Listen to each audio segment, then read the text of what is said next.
Howdy, here in downtown Salt Lake City, Utah, as we are high speed ahead towards Christmas right around the corner. Happy Tuesday to you, and as it is every day, it's good to have you with us. It is NBA Cup Finals Day.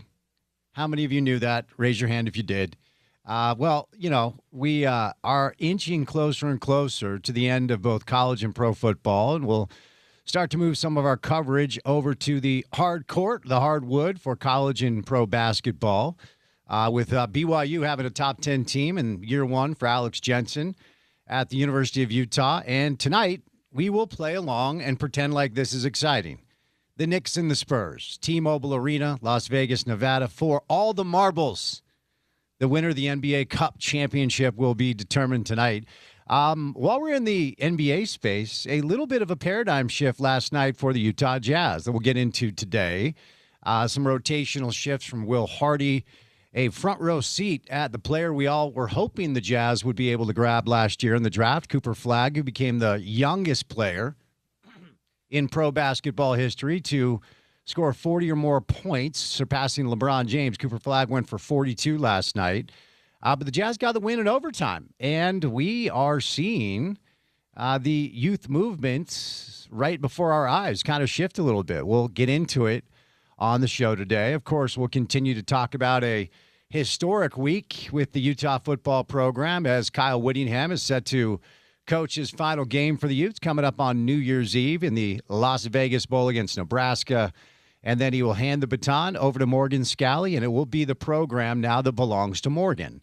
We'll continue to cover this story. It is a historic week. It's something we've been talking about for a number of different years, and it actually does culminate with the coaching change that a lot of people thought would come our way last year. I have been surprised in a way to have most of our guests, including Utah alum Zach Moss, Sean, well, not Sean. Actually, Sean was kind of breaking the story, but Garrett Bowles, and others be surprised that Coach Witt decided to hang it up. A lot of people, it sounds like, were expecting Kyle to come back, but he will not. Now, of course, the speculation continues to be out there as far as what's next for him, and so we'll continue to cover the story.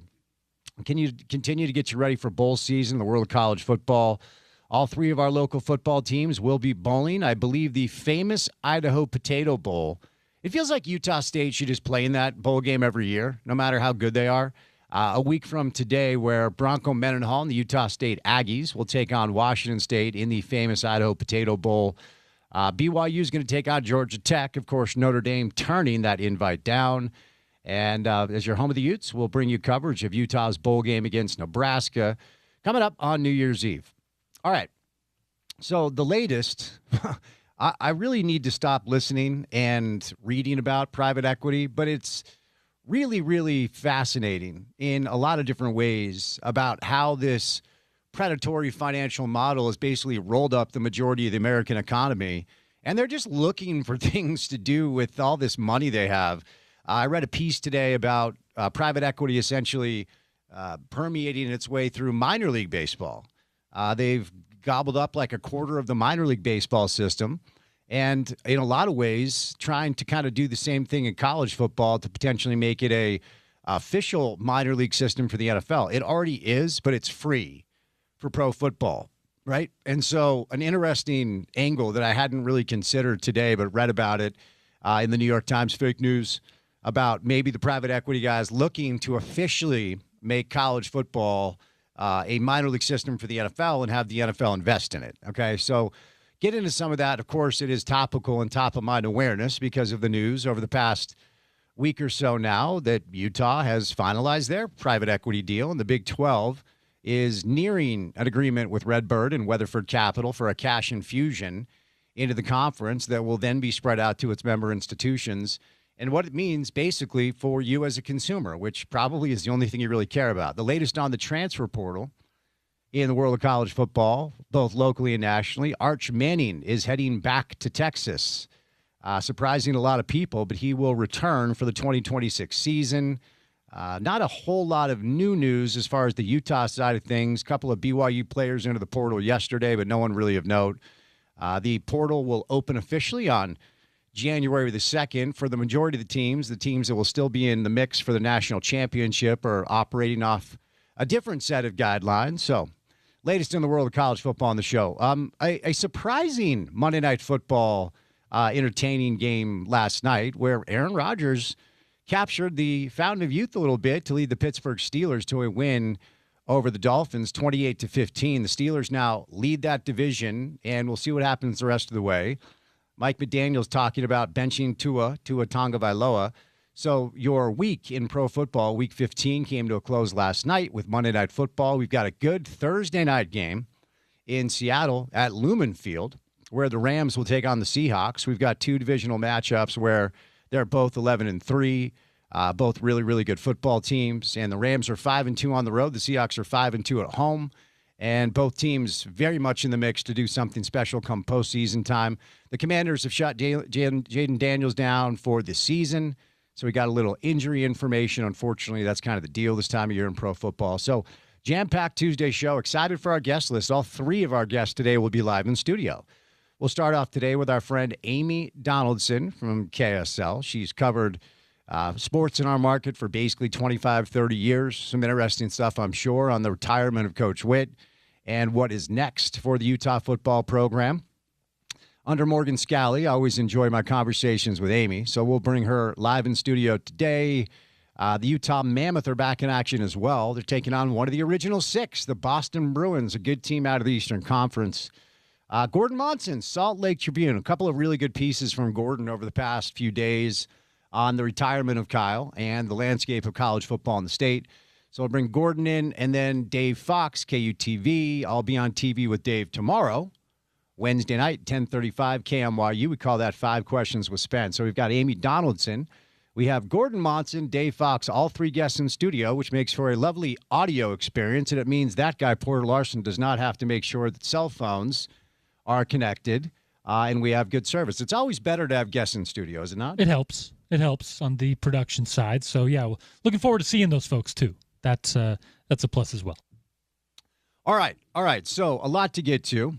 Amy Donaldson will be our first guest right out of the gates, and then we'll move over to Gordon Monson and Dave Fox. But before Amy stops by, courtesy of our good friends, your good friends too at Prize Picks, it is time now for your opening tip. Welcome to The Drive with Spence Checketts on Utah's #1 sports talk. Now into the studios of ESPN 700 to set the scene for the show. The opening tip of The Drive is brought to you by Prize Picks. Use the code ESPN 700 and run your game with Prize Picks. Holiday season is here. Happy holidays to all of you from all of us here at ESPN 700. It's the best time of year for sports. Bowl games, basketball matchups, playoff pushes. It is all happening at once. And while you and I are out here making decisions every day, what gifts to buy, what to eat, which game to watch, there's one place where it feels good to be right, and that is with our good friends at Prize Picks. New features going on right now. They have early payouts. If your lineup gets off to a hot start, you may now have the option to cash out on your winnings before the game even finishes. I said this yesterday. Did make the playoffs in my fantasy football leagues, then lost in the first round in all of them. So I am done. I am cooked. Are you? Well, you can play fantasy football every single week on Prize Picks. You just pick your favorite players, and when they hit their projections, you win cash every week. No draft required. Step number 1 is download the Prize Picks app today and use the promo code ESPN700 to get $50 in lineups after you play your first $5 lineup. Promo code ESPN700 to get $50 in lineups after you play your first $5 lineup, because on Prize Picks, it is good to be right. All right. We will continue to cover what has been a historic week for the Utah football program and a storyline that we've been covering in a way. Porter, how long? I was thinking about this yesterday. I think I said 3 to 4 years. It feels like the Witt watch has been an actual thing. Mm-hmm. Is that about right? How long do you think this has been an actual story? Yeah, I mean, I remember folks talking about it, I guess, maybe not the 2019 season, but the pandemic year for sure. You go back to the death of a couple of players, and Kyle, obviously, that was a heavy toll on him. And I think there was a lot of talk kind of at the end of that little run, right? 2022, 2023. But man, it really got heavy with the last couple of years with the injury stuff and whatnot. So yeah, I mean, it's been, 2, 3, 4 years that you're going through this weird coach in waiting, head coach, Which one are we? Tension. And I think that's probably fair for 4 or 5 years. Yeah. So, when it comes to the magnitude of this announcement, it really can't be understated what a big story this is as it pertains to both what Utah football is and what Utah football could become. Now, we've covered this angle of the private equity infusion now for about a week or so, and have tried to kind of dig into the details to understand what this is going to mean. And look, if you are a sports talk radio listener, chances are you just care about what this means for your consumer experience and whether or not anything can change. The walking line that I've used over and over and over, and it's not entirely true. It depends on which program you're talking about.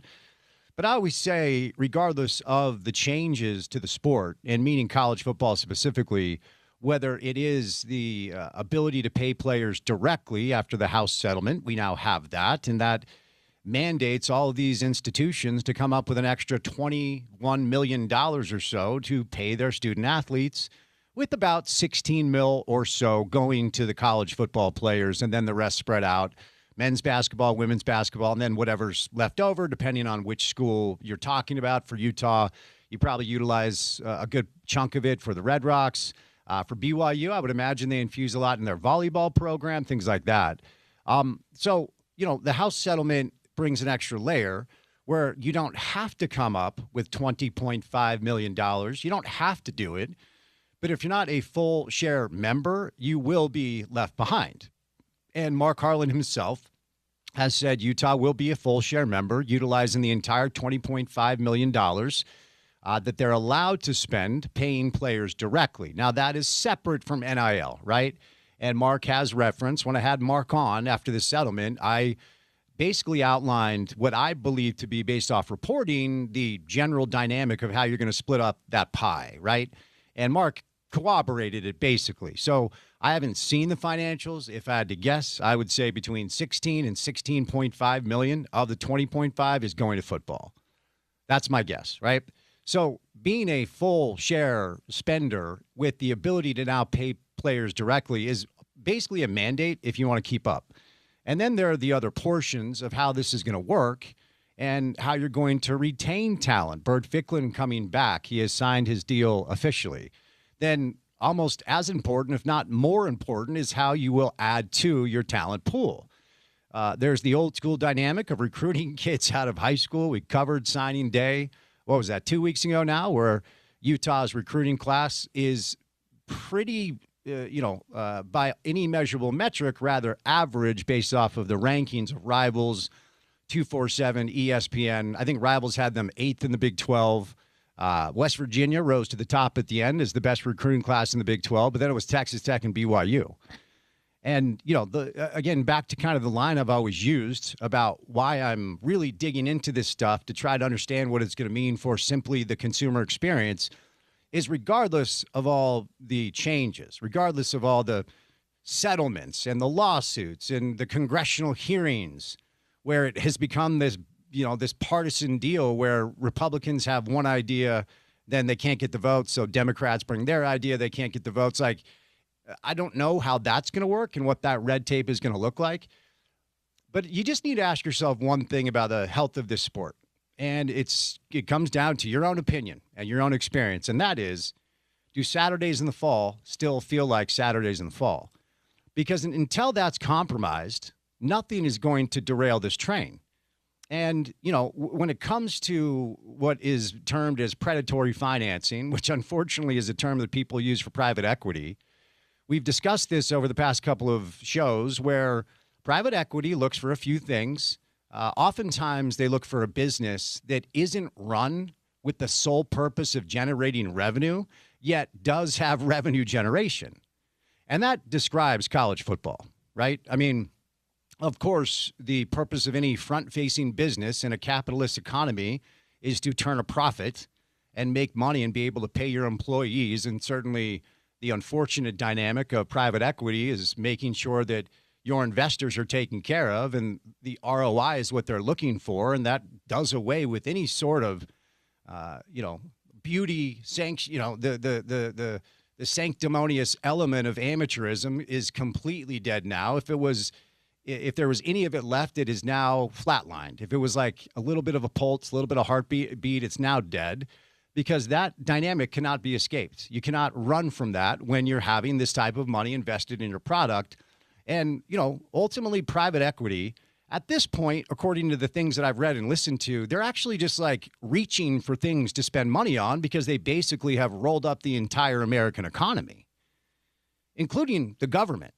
Like there's this KSL story today. It's like, hey, Congress might block private equity investing in college athletes. No, they won't. They're owned by private equity. And the private equity sector has this history of paying politicians so they don't have to deal with antitrust law, or they don't have to deal with new legislation that blocks their ability to invest in the businesses they identify. And that's no different than the NRA, the gun lobbyists. That's why we can't talk about the gun issue in our country, because, our politicians are bought and paid for. It's no different than big tobacco back in the day. Honestly, it's no different than college sports itself, that for a number of different years paid politicians and lobbyists to basically invent terms and then co-opt our thoughts. So we say dumb things like student athlete, which was a term to get in the way of paying labor law taxes. And we say dumb things like amateurism is the last bastion of the sacred sport that I love to watch that isn't tainted by money. No, you were just watching employees that weren't paid if you were watching college football. But those were all terms that essentially were created by lobbyists and politicians to distract us from the fact that they were building a business on the backs of employees they didn't have to pay. And we're watching it thinking it's pure, when the guys in the back rooms are the one getting rich on the backs of these athletes that never were able to see a dime, right? So ultimately, the other dynamic that I think is interesting when it comes to where private equity is putting its investment right now, AI and essentially, computer-generated models are gobbling up a lot of the things that humans used to do, and that trend is only going to continue. And so where your attention span is now and where the money is flowing to now is human performance that cannot be replicated by AI-generated models. And what's the number one example of that? It's sports. AI will never be able to essentially go out and throw a football, right? Like sports, human performance, entertainment is where the money is going, because that's where your attention is going.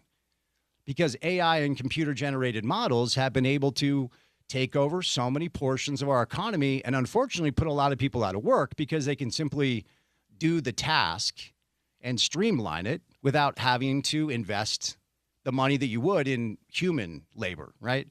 And so where the attention is, whether it's you on your Instagram feed, your Twitter feed, if that's still a thing, the TikTok where the kids are at these days, or YouTube, like what are you watching on YouTube? You're watching a human perform something that a computer cannot do. And private equity is seeing that, and that's why they're investing heavily, not just in college sports, but we've seen an inundation of private equity investment in the NBA, the NFL, Major League Baseball, and most recently, like a quarter of the entire minor league baseball system, which leads me to this, and then we'll catch a break. And I find this interesting. I don't know if it's going to go down, but there's this financial Substack that I've really like. I mean, I'm not a big rabbit hole guy because I think it's a dangerous thing. Like I'll hear a friend be like, hey, did you hear that the aliens are taking over? And I'm like, okay, congrats on discovering Rogan, but just relax. Okay, everything's going to be okay. Oh, did you hear that this virus is okay, just stop listening to the Rogan podcast and relax. But as a result of private equity making its way into Utah athletics and now the Big 12, I've kind of gone down this deep dive, this rabbit hole with this Substack, and he is a financial expert, and his Substack is all about finances, but he happens to be a massive college football fan. So it's been kind of this merging of worlds that have been cool to try to understand exactly how this is going to work. And he has quoted several private equity investors and founders and, partners at these companies that have the desire to essentially turn all of the college football ecosystem into an official minor league system for the NFL. It already is a minor league system for the NFL, but here's the rub. The NFL doesn't have to pay for it. It essentially is like a free developmental system for pro football. So one of the angles that the private equity groups actually see here is if they can somehow, some way actually turn college football into an official minor league system for the NFL. And then here's the rub. You have the NFL invest in it. And if the NFL decides to invest heavily in college football, I mean, now we're kind of seeing why these guys want to invest so heavily in college football. Even without the NFL investment, college football is in a sound economic space. And the revenue continues to grow because it's simple. The live TV rights continue to grow because of why? What I just said. Your attention goes to humans performing things that computers cannot right now. Because AI is making its way through everything, and it's taking people's jobs, and it's doing things now that once upon a time we could get paid to do as our jobs. And that's an unfortunate byproduct of something that really should only be exciting about how we're going to evolve as a species. But what it cannot do is it cannot perform the things that humans can do when it comes to what we like to watch them do, whether it's play sports or whether it's, whatever the human performance is. That's why all of these influencers are being paid so much money for simply performing things that computers can't do. But if the private equity groups, I should say plural, because there's a lot of them, if they succeed in this endeavor to make college football an official minor league system for the NFL and actually partner with the NFL and get NFL money, I mean, that would change the entire game for them. So you can kind of see their motivation as to why they're investing this amount of money in college athletics. We'll catch a break. We're going to bring in Amy Donaldson coming up live in the studio. We have Gordon Monson. We have Dave Fox. We've got a busy Tuesday show, and it's good to have you with us right here on ESPN 700.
It's never too early for Christmas music, right? I mean, we're about a week out, and Amy Donaldson is live in studio, and we have our studio decorated for the festivities.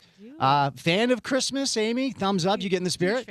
Huge fan. I was born in the spirit. Okay. Yeah, I love it. I'm so much a Christmas addict that I will go wander around the stores, in the crowd, amongst the people, even when I don't have anything to buy. Okay. Yeah, like my kids are adults now, and they'd rather have some cash than my thoughts about what they might need. Mm-hmm. But yeah, so do a little bit for the grandkids, but I moved a few years ago toward doing things with people rather than buying them a present. Like experiences, yeah. Well, most of it is everybody I know in my life. I don't know how your kids are, your grandkids, but everybody has it. They buy what they want. I don't have grandkids yet. Oh, we're see? we're getting there though. My son is 24, so who knows? Yeah. But yeah, I've always been one when it comes to gift giving. I'll just say, just tell me what you need. Like I don't want to take a shot in the dark and spend money on something I don't want. Yeah. I mean, I don't mind if you tell me, but I love you like the figure surprise out myself and pick the. Like we do a little white elephant gift at work. Nice. And I pride myself on. That's like my moment to shine. I don't care what I My produce moment for to KSL. shine, she says. My moment is the Christmas party. I have the greatest Christmas gift for everyone. Love it. I'm pretty sure I'll tell you off the air. But I think it's a 10 out of 10. Okay. Yeah. And then I just love to figure out, and I think it's this. If somebody is a really good gift giver, they've paid attention to what you love if they don't know you, or if it's a work friend or something, you ask like, hey, are there books you want? Or someone you don't know very well, ask what they want. Yeah. Do that. Or tell people what you want. But if it's somebody in your life, like family members, you should know them. Be more observant. And I love to pay attention. This is good advice. All year long. Okay. And then to say, hey, or I just see something and I think, well, I'll give you an example because I gave Ed this present already. Mm-hmm. My husband adores his Chihuahua mix. That is his girlfriend. Mm-hmm. And I got a sweatshirt embroidered with her face. And 10 out of 10. He already. Very nice. And this is the other thing. I'm such a good gift giver that I have to give presents early because I'm the worst secret keeper. Like I have to tell. You rarely take victory laps. I'm glad we're in a space where you can brag about a talent of yours. This is it. Okay. I think I'm a good gift giver, and I love to try it. And I have had some misses. Sure. With my daughters. We all do. Yeah. But for the most part, I do pretty good. Good. Love to hear it. Love to hear it. It's my favorite part. Well, great to have you in studio as always. And look, we'll start with what has been a historic week for Utah football. Porter and I were debating how long, like, the Witt Watch has gone on. How many years do you think we've been doing this, like, hey, Willie stay, Willie go dance? 3, 4? I think any time. I remember, honest to God, so the first year I helped Dirk on a pretty regular basis. Shout out Dirk. Yeah, Dirk Facer was our Utah writer. Because I mostly covered high school, and I tried really hard to stick to women's sports and Olympic sports. But the first year they went into the Pac-12, they asked me if I would help. They had to up the coverage, right? We're in the Pac-12. We got to be legit. Mm-hmm. Can't just send one dude over there now. Right. So we all had to beef up our coverage. But and we already had, I think Mark Sorensen was there, and Brad Rock was always there. But I covered the opponents, so I would always cover the other team. Okay. And that was the year they lost. Colorado won for the first time on the road in 4 years. Yeah. At Rice Eccles. Yep. So I had some interesting press conferences that year. But I just remember watching then, and I remember people saying that year, do you think Witt has what it takes to guide this team into the Pac-12? And then I heard this morning I don't know if it was on OC's show or some of the others. I listen to way too much talk radio, but somebody is talking about one of the things you have to give Witt flowers for is that transition. Absolutely, yeah. And I 100% agree. I mean, because that is the thing I watched. Like, I was much more, I think years past, my husband had season tickets. Sometimes I would go, sometimes I didn't, depending on the weather. Because I'm not a fan of a team, but I am a fan of a great story. But yeah, so I just remember then the conversation being like, is he the guy? Can he do it? Then there was the whole moment when Bronco left and BYU made a play for him, and that was a pretty big moment. And I think since then, it's really just been like the last 5 years where it's been a serious, like where you had to really like say, would I keep going if I were him? Mm-hmm. Once he has made enough money. Yeah. It's not a matter of that, right? Right. So most people don't work past when they need to if they have the means, if they don't have to work, right? So I think once you figured out, he has enough money, then it is, what are you doing? And I just think the business of football, of college football, has gotten so complicated. Somebody texted me, in fact, I think it was my dad. Mm-hmm. What do you think the chances are Witt ends up taking the Michigan job? Yeah. My dad, I don't know, he lives on Fantasy Island somewhere. But I said very, very low. Do not expect this. And honestly, even if they offered it, here's the reason. It takes so long to build something that you care about, that and you think about it, one of the reasons he stayed at Utah and didn't go to his alma mater was because he helped, his blood, sweat, and tears was in this Utah program. For sure. And so going in trying to build something else in this environment that we live in now, where everybody's transient, everybody's for sale, contracts mean nothing. The federal government's getting involved, the state legislatures are getting involved, private equity is involved. Like, who in their right mind, who built something that they're so proud of, that really is infused with their personal DNA, would say, I want to start that over?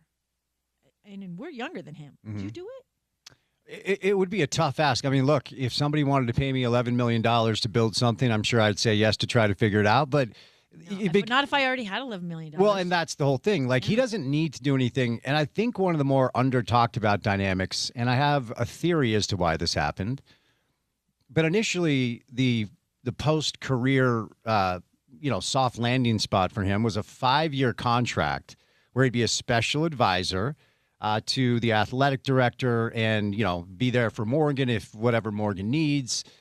Last year, his agent renegotiated. So now it's a 2-year deal where he's making $3.6 million for 2 years. And I've said this a couple of times this week, like, Kyle would never ask me what he should do. But if I was Kyle's best friend, I'd be like, dude, go do that for 2 years. Go just cash these $3.6 million checks for 2 years. Go hang out with your kids and your grandkids. Play your tennis, play your golf, go skiing. And then if you want to join Andy Reid's staff as a defensive specialist or something, then go do that. Don't, you have nothing left to prove. Don't go take another college job just to do something. Like, enjoy a little bit of a 2-year respite would be, that's what I would do. Yeah. I don't know. There are a number of, you could do pro and con, right? He's a guy who likes to do stuff, likes a challenge, you know? But I also think he's a kind of coach who's going to have success because he can reach the psyche of these kids, like reach into that, help. It's not just about like strategy and X's and O's. And that's an aspect of it. But what I think really is fulfilling to a coach like him is these personal relationships, is this connection that, and I think especially after the tragedies that happened with the 2 players that they lost to gun violence in one, calendar year, basically, that I think recalibrated him even more than any of the other changes and the shift. But I've seen this over time. I saw it on the high school level, and I see it a little bit in college, that as there's been this infusion of money and there's been lawsuits and there's just the transfer portal, like, so many things have changed the nature of what college football is. And I think you take it down to high school, really good coaches that had plenty of years left in them, who could have really affected more lives, said, I just can't take this game. Like, I don't want to do this. There's no time off. I'm never done. There's no unplugging from it. You're recruiting your own players now constantly. I remember a high school coach saying to me, the minute I have to recruit my own players who are already eligible at my school on my roster, I'm done. Yeah. And 3 years later, guess what he was doing? Summer programs to recruit his own players. Yeah. And eventually he left and went to a school district. But I think that if you're not signed up for that, if you're not 24/7, if you don't love the rat race, if you don't love the fact that this is like an absolute, you're in the eye of the hurricane, what is happening in college sports right now is not for the faint of heart and is not for somebody who doesn't like change. Yeah. Yeah, no, really fair points, and it's nice that we've actually, because we never, and this, you're like a legitimate journalist, and you've been doing this for a long time. We never get the real story from from the coach transitioning from the school, the athletic. We never actually get what's happening behind the scenes. But I've been around long enough with power plays like this where I think there's a lot to this story that we're not getting at all. I agree. And I'll tell you why I've landed in that spot. I've been surprised since the news came down that pretty much every single Ute alum that I've had on the show are surprised that he stepped down. They thought he was coming back. I've heard things like he actually was looking for an extension. I've heard things like he was actually looking to stick around longer.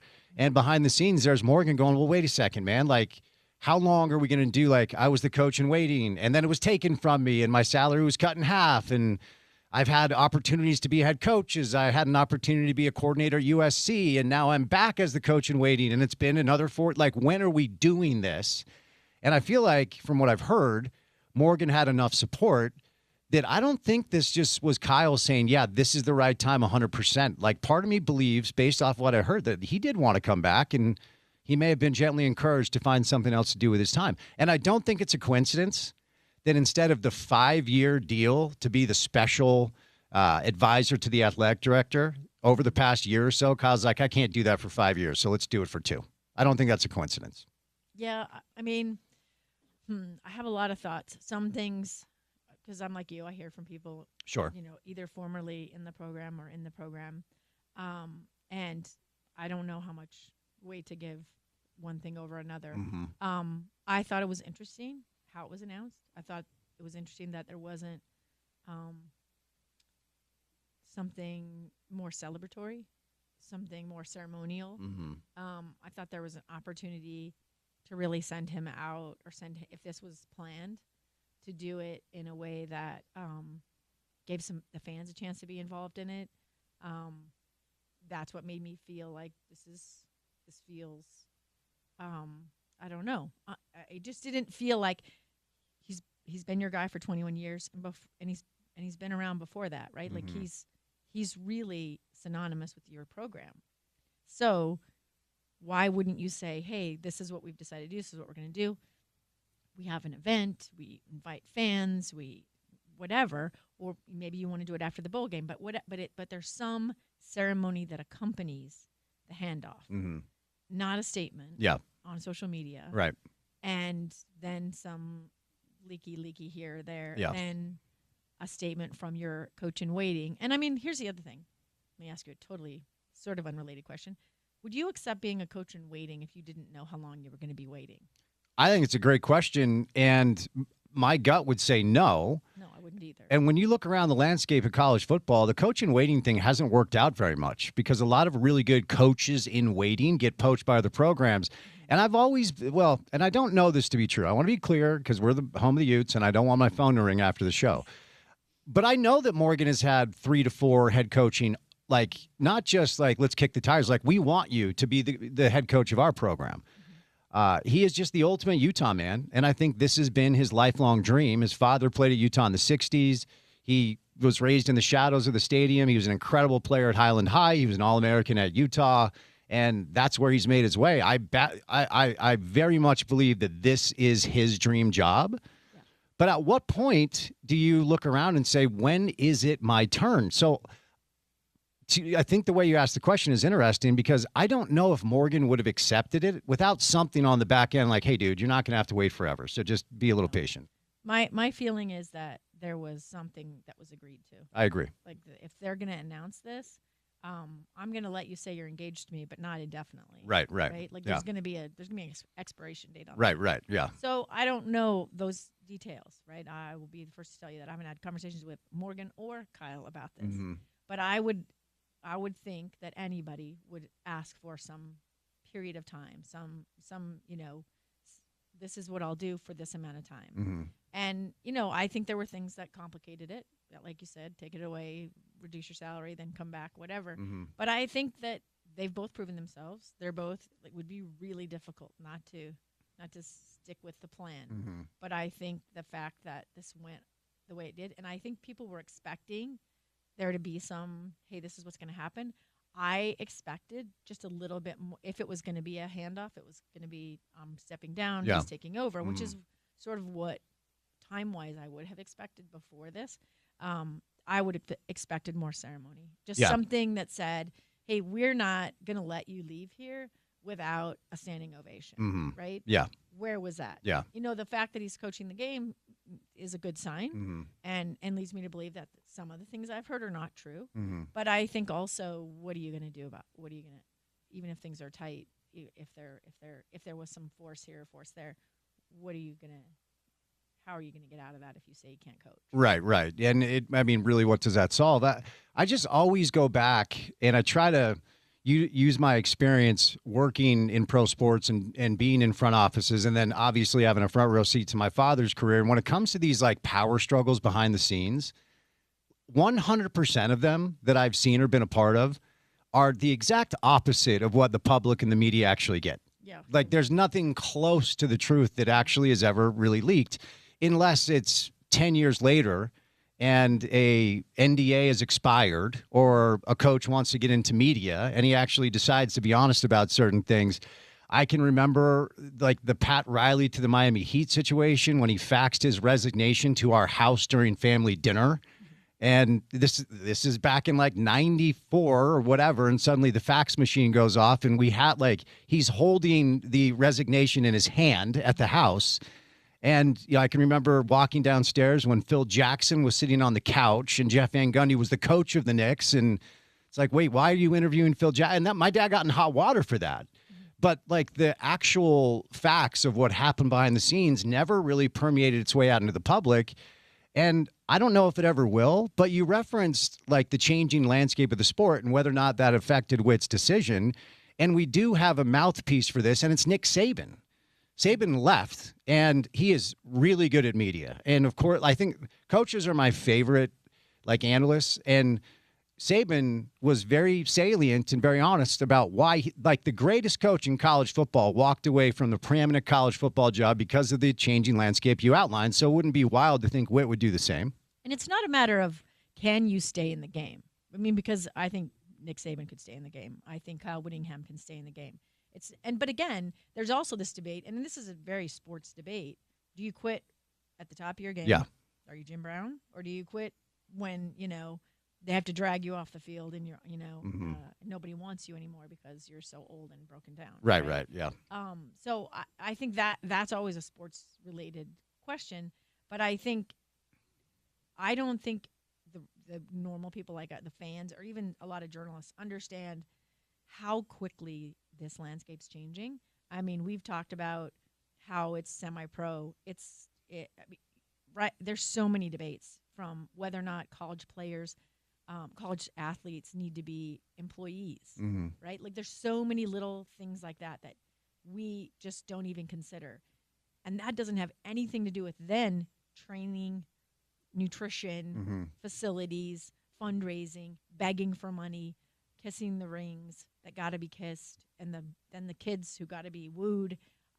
It's a lot of singing and dancing that I don't know that some people just they don't want to do it anymore. Well, and it was already an involved job. The head coach of a college football program, you're basically the CEO. And with the changing landscape, I mean, they have a GM, Robert Blecken, who apparently is doing a really good job. But it does also lead to the question, and I don't have the answer to it. I feel like I'm inching closer and closer to certain answers about the economic model at Utah and what that's looking like and how is that setting up the program for future success. And that brings into play this private equity deal that Utah has agreed to with Otro Capital. And we've done the best we could to kind of outline it for people and bring experts on to walk us through how these things work. But there seems to be this fear that, and I don't know how real it is. That's the issue that, this money will help Utah reach the $20.5 million threshold to pay all athletes. Now that the House settlement has passed, every P4 school has the option to do that. Mark Harlan said they will be a full share member. And the number I've heard is $16.5 million of the $20.5 million will go to the football program. But that doesn't include any NIL endeavors. And if the noise about Utah's inability to keep up with Texas Tech and BYU in the NIL space is true, I could see Kyle going, well, look, if I can't get the support that Kalani's getting or, the other powerful coaches across the country are getting in that area, there's no way I can keep up. Now, they are coming off a 10-2 season, which was a good year. But I could certainly see, if those concerns are real, Amy, I could see Kyle going, well, if I can't have this, or anybody saying, if this isn't part of our program, then we can't keep up. But, think about it before, what you had to do. A couple dinners with fundraisers, or you had to do, shake some hands or sign some posters. The things that already felt burdensome to a lot of, old school football coaches, right? Yeah. They're not wanting to hang out and rub shoulders and kiss babies and that kind of stuff. And that, now you're talking about raising money for NIL deals. You're talking about fighting with the federal government about whether or not they're going to pass a law that is going to put salary caps on a group that they're still debating whether or not they're employees. Lawsuits from players associations because they want to be employees and have an actual player and have a collective bargaining process. Like, there's just so many things like that you have to be aware of or have somebody involved in. And it just feels like it's so far when you start thinking about it from what you did on a daily basis, from what you really loved, from what you cared about. Where did he get emotional? Where is his heart, right? What does he think college football is about? What do we I think it was you saying something about is Sunday, or are your weekends in the fall still the weekends? Yeah, Saturdays in the fall. Does it still feel the same? I feel like that. Does that feel that way to the coaching staff? Yeah. Does that feel that way to those involved with the program? So for fans, you might not see an impact here and there. I guarantee you your prices are going up. Yep. But I think that's the other shoe to drop, is that there's all of those concerns, all of that stuff. Player movement is ridiculous. Contracts mean nothing when it comes to coaching staff. Nobody's guaranteed anything, and an athletic director has a bunch of programs to run, not just the football program. But I have said for a long time, we would all be better off if the NCAA just sold college football to the NFL, ran it as a farm league. They could have some deal with schools where they licensed, or they could take classes just like Olympians do. But this pretend game that we're playing, that these are students first and athletes second, if you have any doubt about that after this fall, we will disavow. I mean, that is going to be erased in the next 6 months. 100%. And we'll catch a break, but I want to do more on this coming up, because I stumbled across this Substack, and it's a financial Substack, but he's also a college football fan. And I'm very careful about rabbit holes, because I'll have a friend text me, he's like, hey, Bill Gates is using 5G to co-opt him. I'm like, stop listening to Rogan, please. Shut up, okay?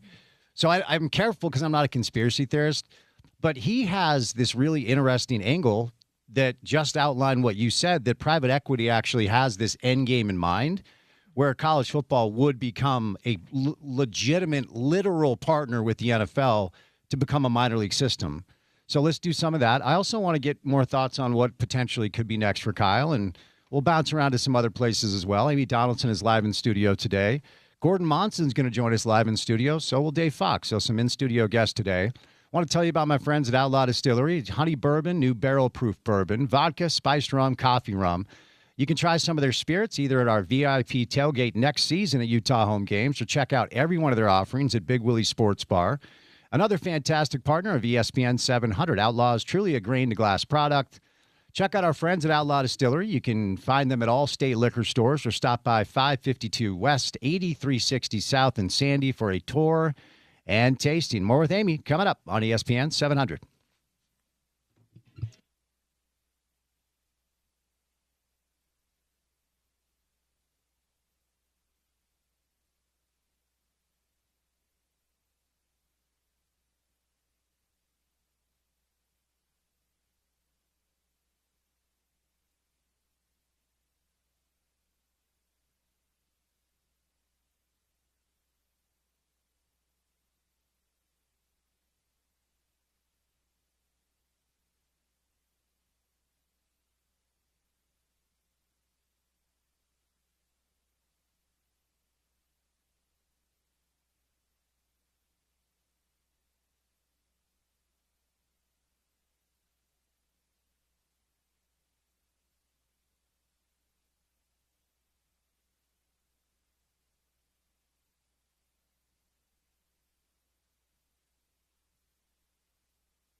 All right, Amy Donaldson is live in studio. We have one more segment with Amy before we bring in Gordon Monson from the Salt Lake Tribune. Happy holidays. It is that time of year, even though it's 53 degrees outside. You're one that wants the snow, aren't you? Oh, I want the snow so much. Yeah. Yes, yeah. See, I want to swing a golf club as long as I can. No. I know. No, we need snow. And we need snow, at least in the mountains, so I can snowshoe. You're a big snowshoer. That's right. Were you ever a big skier? No. Yeah. I mean, I grew up in Alaska. I don't know if you've ever skied in Alaska. I have not. Very wet Uh-huh. climate, so it's a port city. So Alyeska is our big ski resort. But the snow. I didn't even want to be in the snow until I came to Utah, and I was like, this is amazing. Yeah. How you can be in the sunshine and the snow. Yeah. This is what I want. Yeah, I used to be like when I stopped playing basketball, because you're not allowed to ski if you're playing high school basketball, AU basketball. You actually just can't do it. Mm-hmm. So the first winter I had at my disposal, it was like the biggest part of my life. I think I probably went 25, 30 times at least every single year. And I just don't have it in me anymore like I used to. And I don't want to sit in traffic for anything, let alone catching a flight. But I don't want to sit in traffic waiting to go skiing. Waiting to go outside. Right, exactly. That for me. But also, it's an expensive sport. So I did not have money growing up. In fact, I didn't even own a snowsuit till I came to Utah. I would go skiing in my jeans. Like I'd wear like 2 pairs of jeans. Oh, geez. I don't know if you've ever gone out in the snow in your jeans, but mine could stand up. Like they were like frozen. Yeah, when I yeah. got home. So I think getting good winter gear helps, right? Yeah. So, but I also I just had trouble even when I got a job and looked at tickets. Like I've never thought that's the best use of my money. Sure. I always think like, what else could I do with that? Yeah. And that was when a pass was like, I think it was like $38. Yeah. I just felt like aging myself there. But yeah, and you could get like a little package. You get like 10, or you could do the night skiing, so you could go after 4 p.m. But now those, you're like you say, you stand in line, or you wait in your car in line, or you're trying to get on a bus, and I just too impatient. And yeah. If I want to be outside, I want to be outside, and usually I want to be outside with my dogs. Mm-hmm. And so cross country skiing and snowshoeing are just way better options. No, for sure. It's definitely a different experience than it was in the 90s when I was skiing as much as I could. So the snow will come, but it has been a very mild December. It continues today.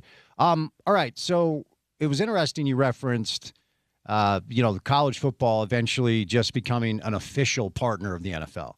Because for years and years and years, we simply have been lied to, and our thoughts have been co-opted by lobbyists who've been paid by college football to invent terms like student athlete and believe that amateurism was real, when all it was a distraction for a business that was being built on the backs of employees that weren't being paid. It was free labor for people that ran the NCAA to lace their pockets. Yeah, it's not even that they weren't being paid. They got nothing. Exploited. And people were like, oh, well, they got a college scholarship. And I say a lot of times those kids got sent to classes or pushed toward majors that didn't serve them. That weren't things that were useful to them after they graduated. And a lot of them were spending so much time playing or training or traveling that they didn't even get their college degrees. And a lot of them get their college degrees after they either stop playing or they go pro. They end up getting. I mean, we hear it all the time. Like it's a big story, right? Right. But I to University of Utah's credit, they're one of the higher graduation rates. But again, look at the degrees they get and ask the kids what they want to do with that degree. And I think there's a lot of ethical issues related to, and this is 10 years ago, talking to student athletes about just what's involved in that and how much more significant that burden is. You can't have a part-time job because of the training required, you know? And then there was a time when they didn't get, they were just eating whatever they could eat, Taco Bell or whatever. Now they have a lot better facilities and they feed them better. But I have always thought the Title IX question would be better served if we took football out of the equation. It throws off any kind of proportionality or numbers game you want to play. So when you look at opportunities for men and women, you're never going to give women adequate opportunities if football is in the equation. Yeah. You take football out, and then you can actually talk about what real opportunities are universities or colleges offering young people. And the reason I say that is because what happened is that because of football, they got rid of, men's track or wrestling or men's soccer, men's volleyball could be. So if you get rid of football, there's more opportunities for men and women who don't play football. And I think football has they suck up all the resources. They suck up. Everybody says, well, they make all the money too. Okay, they make the money, but I can tell you right now, thousands of stories have been done over the years, right? In my 30-year career, where people have looked at the books of most football programs and most college athletic programs. A lot of them are not making money. So if they're lucrative, if there's money to be made there, however that happens, get them out of the NCAA system. I think they're a semi-pro league. They throw off any Title IX discussion. We can't even talk about opportunities for men and women. We could talk about all kinds of Olympic sports if we really made amateurism the goal of college athletics and just got football out of there. We probably, at this point, we got to get rid of basketball, men's and women's basketball as well. I just don't see putting that genie back in that bottle either. That's a little bit different conversation, but I think that football is absolutely a semi-pro league that the NFL is already involved in. I mean, you have in the recent, I think in the last 2 weeks, you've had people confessing to having paid, especially at SEC schools. Ed Ogeron said, we just walked in the back door and paid him. Now we just pay him out the front door. Right, yeah. Troy Aikman talks about writing a check for a quarterback, right? Now that we know the cheating it's sort of like when we finally got a confirmation that there was steroids in cycling, right? Lance Armstrong was cheating, and he bullied everybody else into being quiet about the cheating. Yeah. And so there was just a culture of cheating, and that I think is what you have. Yeah. And so let's just get rid of it. Let's just be above board and say this is not. We already have college or high school kids getting shoe deals, and some of them are at prep schools or private schools, but $1 million to $5 million. You have it in basketball and football, men's football. Let's just stop pretending that this is 1955 and that everybody's playing for the love of the game. This is a business, and we need to get real and get some rules in place and some regulations and do what we can to protect the integrity of those who are playing in the system. Because right now, you have the haves and have-nots, and the only thing that's happening is you're creating a wider rift between them. Right. And, to the point of the essentially minor league system for the NFL also has benefited from this setup. Again, free labor for these athletes that never got paid, and the NCAA is building a multi-billion-dollar business on the backs of these athletes. But the NFL has also had a free minor league system funneling talent to them for decades and decades and decades. And yeah, there's some synergies here or there, but the private equity piece here could jumpstart this idea that you're talking about to the point where this could become a reality. And this Substack, this Doomberg Substack, and I didn't even know this until last week, private equity has gobbled up like 30% of minor league baseball teams. And when you look at, if we juxtapose football to hockey, the minor league systems in hockey, and there are a ton of different, you could go up to Ottawa, Quebec, and there are a ton of different minor leagues in hockey that funnel talent to the NHL, but they're partners with the NHL. In Major League Baseball, the parent team owns the affiliate. The Salt Lake Bees or the Angels affiliate. Or they have deals with them. They have deals with them, and in a way, they're supported, financially here or there. In the NBA, David Stern actually looked at the minor league baseball system and said, we can do this for basketball. And I don't know if the G League's going to be able to survive because of now the ability to pay players in college, and a lot of guys that would play in the G League so I can make more money going to Kentucky or whatever. Yeah. And so the private equity goal that no one seems to be talking about is to utilize college football as an official feeder system to the NFL and partner with the NFL and have them support college football with NFL revenue, which would, again, change the entire thing. Yeah, and I think that it also just says what's true. And one of the things I hate about, I say this in high school sports and in college sports, is this pretending that things are not what they are. Yeah. And I think let's just acknowledge the truth, and then we can go from there. Right. But if we don't actually say, hey, this is what's happening, then we can't fix any problems. Mm-hmm. And I'm not a super huge fan of private equity and all the stuff they're buying because I don't think they're great managers. Mm-hmm. I don't think money should be the motivating factor for everything, and private equity is about making money. But I think knowing that situation you're in, at least you can make good decisions. But if you pretend that they're altruistic or pretend that this is still amateur athletics or pretend that what's happening is not going to completely remake college football, then you're going to get hurt. You're going to get caught in a situation or a system that that doesn't have any sentiment attached to it. Yeah. And so that's where I think if you want to preserve some of this, the amateurism or the sentiment or the attachment to a school or a community, if you want to preserve that stuff, then you have to really take a good hard look at what are the dynamics that are impacting it and how can you hold on to that, but also be realistic about these are employees. They need to be paid. They need insurance. They need safeguards, and they need the opportunity to get an education. Because the one thing I always said is I hated covering baseball. Baseball was my favorite sport growing up. It was one of my least favorite to cover. And the reason was because these kids get drafted when they're out of high school, and then they go play in a AA or AAA team, and they were the least mature athletes that I dealt with. But you go to basketball, and they've had some college. They understand a little bit about business or nuance. I mean, I remember following players who got drafted in the NFL or the NBA, and they had to take a class on finance. They had to take a class on saving money and what a 401k was. Those were not happening. They might be happening now, but they weren't happening in minor league baseball time. Yeah. And so just there's a different level of experience. What do we want? I mean, we have soccer players who are in the system since they're 12, 13, 14 years old. Right? Absolutely, yeah. That's happening now with international players. So I think that everyone needs to get right and get real with what is there. This is a huge business, $1 billion of business. Yep.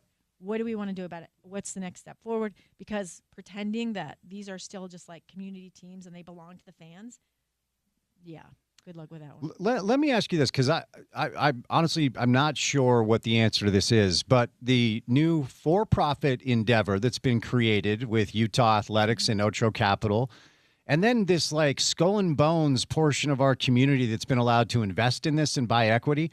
And Amy, I don't know who they are. I mean, we can all guess because their names are on the stadiums. But after this news broke, and I unpacked this for a couple of days, I heard from 5 Utah boosters and alums who are all millionaires. And they didn't have the option to buy into this. And they were like, hey, who was able to buy equity? I'm like, dude, I have no idea. Yeah. If it's not you, Mr. Business Owner, that's worth millions of dollars, I don't know what the answer is. But it is a for-profit entity and an LLC. And there are 3 products of Utah Athletics that are involved in this. It's football, of course. It's basketball, of course. And then it's the Red Rocks. Then it's the gymnastics program. I was told by somebody that they don't turn a profit. That the Red Rocks, they generate revenue, but when you compare expenses to it, they actually don't make money. I didn't know that. Yeah. That's a real thing. I think that that's the problem. We don't know what we're dealing with, right? And we don't know how they're balancing their books. I remember talking to somebody at a different school about a deficit in the athletic department and how it got covered. And I don't know if fans knew that. I don't know if students knew that. Yeah. I saw where, student fees got raised to cover some shortfall at a different school. That all this stuff has to be on the table. All this stuff has to be out in the open. And that to me is the thing that makes me nervous, is that it's not even the NIL deals. Who are those people investing that money? And we need to know. That's why if they're employees, right, they'll get a paycheck. There will be a signing, and they don't have to disclose all the terms of that. But there has to be some transparency, especially when you're talking about this is going to float. This is going to trickle down to kids. This is going to trickle down to minors who are going to be involved in this. And I see a lot of potential trouble if we don't get some rules in place and laws, frankly, because nothing ever changes in this universe, in this space, unless people sue. Yeah. So let's not have sues. It's not done well for the NCAA to be sued. Let's just be proactive and fix this and make sure that there is some model going forward. That does have transparency. So we know who the investors are. Yeah. And we know what we can judge for ourselves whether or not they care about what the team does here, whether they win or whether they are good human beings or they're doing service projects, all the other things that we care about with a college athletic team. Do we care about those things anymore? Yeah.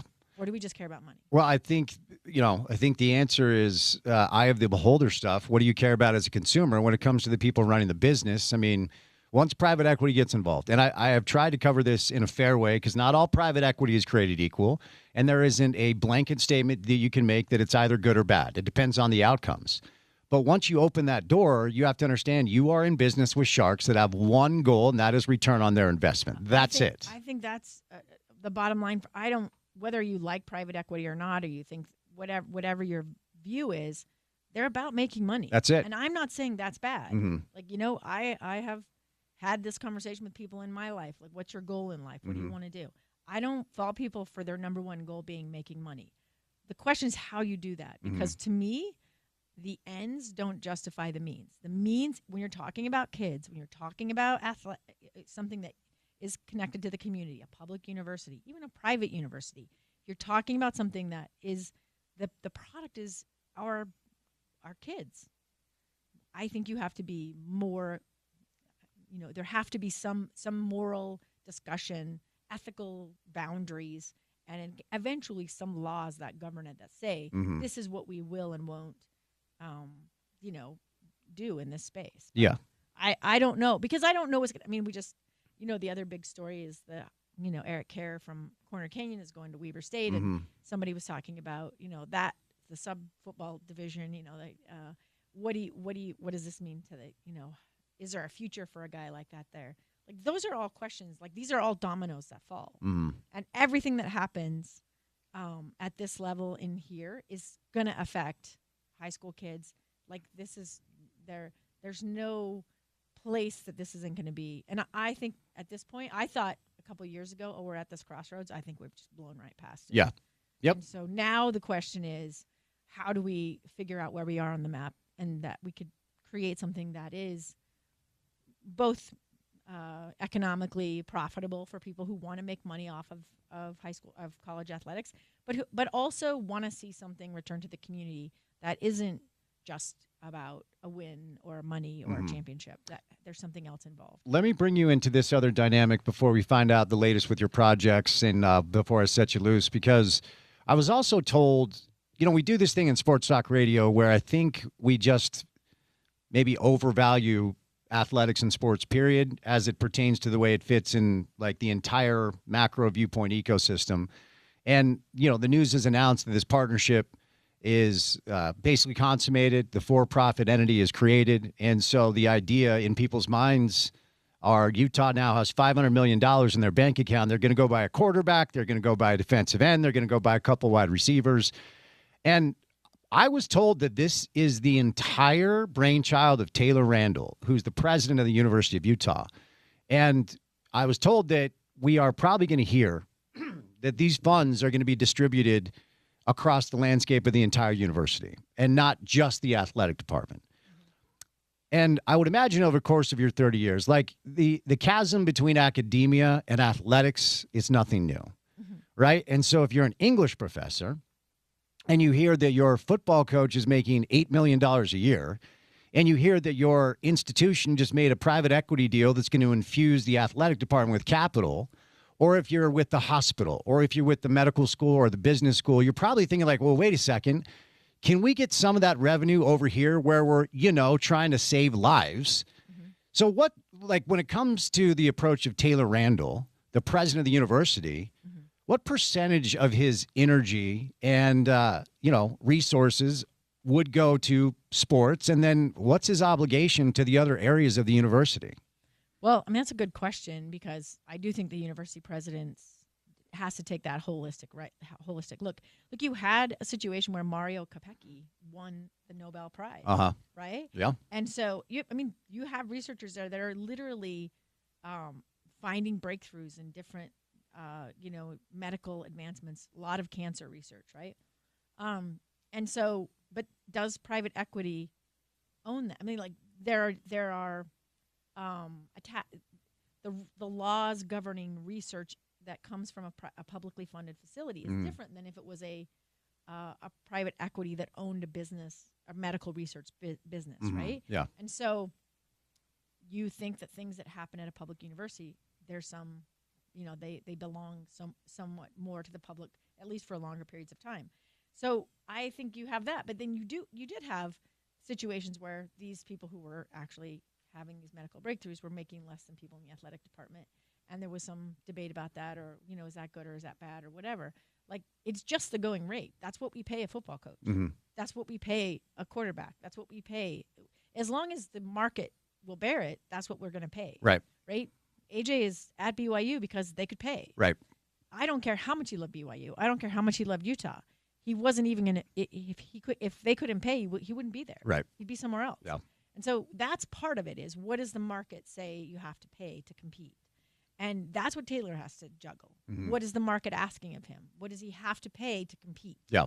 And that's getting more expensive every year, especially unchecked.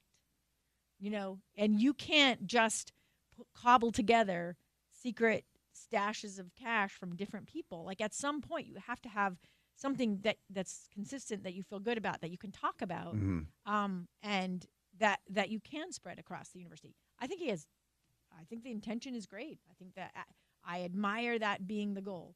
I think we've heard it from a lot of people who've made athletic investments in our communities. I mean this to be more than a stadium. I mean this to be more than a team. I mean this to be more than a thing that benefits the millionaires who are on the payroll. Right. But that is something that you specifically have to set about doing in very specific ways, and we need to see it. Yeah. What does that look like? How, like you said, show us. Show us where this money is going. Show us how this is going to help women as much as it's going to help men. We've talked about this, ad nauseum on your show. How many bazillions of dollars we've invested in male athletes, and we're probably not even to, a billion in women's athletics. Mm-hmm. So how are we going to even make that slightly equitable? What does that look like? What does that mean? Yeah. I don't know. I think it's a fascinating time.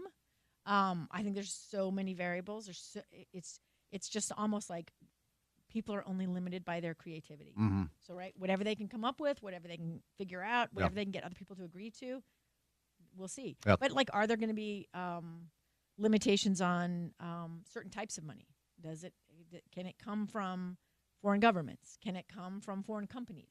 Does it have to? Are there going to be salary caps? You can't have salary caps if you don't have employees. So we have to designate. Right now, they're not designated employees. So there's so many little issues to work out.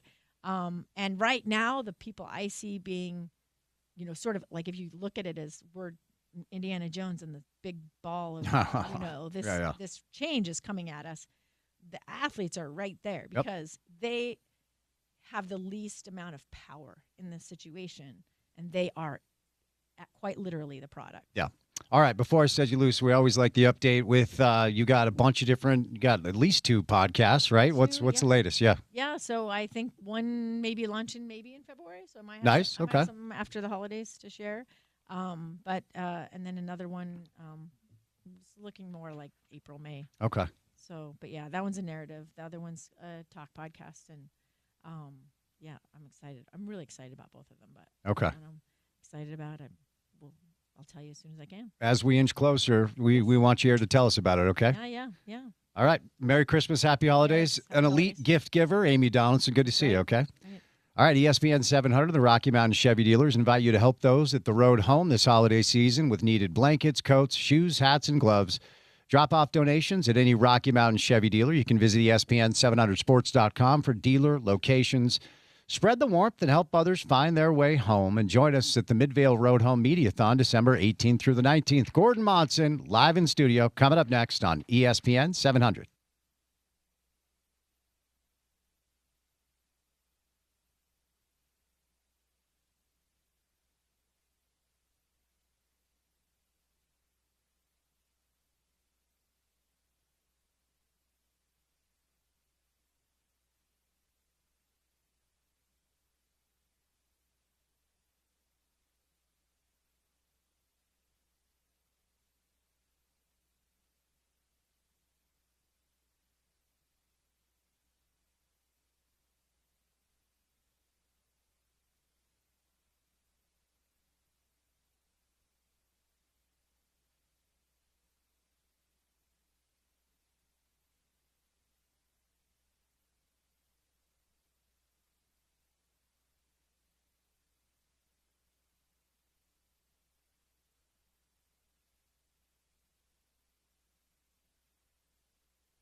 Well, I'm having flashbacks of when I used to host a radio show, and my co-host would walk in the door as I was introing the show 5 to 6 minutes late because he was busy with being very important and very famous. As we will welcome in Gordon Monson live in studio, my former day-to-day radio partner. Were you out there just chopping it up? Are you gossiping? What's going on, man? How are you? No, I'm not a gossip. I know you're not. But I was, someone who was just on your show, had some important things to talk to me about. Indeed. And that's the thing, Spence. You feel like we talk. There are takers and there are givers. Yes, indeed, yeah. And she was asking questions, and I felt like I needed to give. Because that's all you do.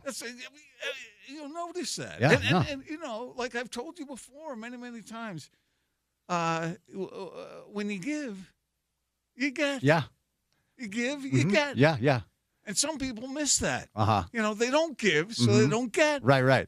And I give and get. No, it's wise words. It's life. Yes. It's, among the gems that you have dropped into my life over the 15 or so years we've known each other and worked together. So I appreciate the perspective. Do you miss me? Of course I miss you. Of course. I'm in here swinging the pick in the salt mine. Is that what you used to say? I do it solo now, man. Yeah. I would love to have a partner to help shoulder the slow day to day. So it's wonderful when we can have you in. Happy holidays. Happy holidays to you. Yeah. Happy holidays to all your listeners. Indeed. And you're a big Christmas guy. You're a big holiday guy. You get in the spirit. Do you not? Yeah, I do. I'm yeah. a sentimental fool, and I like it. And I like having my family around at this time. And some of them will not be around with us here. Mm-hmm. And, I am. Spence, I'm telling you, the older I get, the more sentimental foolish I get. Yeah. We also have 5 daughters, man. I mean, and you're watching the grandkids grow up. I think it's natural. Yeah, it is. And so I feel, obviously a connection to everybody. But here's the thing. My wife grew up in a very tight family, and she insists on allowing everybody to have their own space. She doesn't want to commandeer everybody into our place. Okay. And so, like, one of my daughters lives in Portland, and they're staying up there. They have young kids, and they're having their good time. Yeah. As they should. And even to this point, I don't want to criticize anybody that does anything on Christmas cards, But my wife insists, instead of having everybody in the same shot, like, look at us, we're all together. Mm-hmm. She has the individual shots of the different individual adult kids Indeed. with their families. I noticed. Thank you for the card as usual. Appreciate it. And she felt like that's important. Yeah. Now, that's not to criticize anybody out there. I know there are out there folks who look like they're standing at the Ponderosa with everybody. The Ponderosa? What year is it? Is that thing even open anymore? No, I'm not sure it ever existed. But no, didn't you hear that? Little Joe is on the Johnny Carson show, and he said he was talking about Bonanza and the family. Those of you who don't know any idea, have no clue what I'm talking about. So like 80% of the listeners right now. But anyway. So this would be very important to talk about.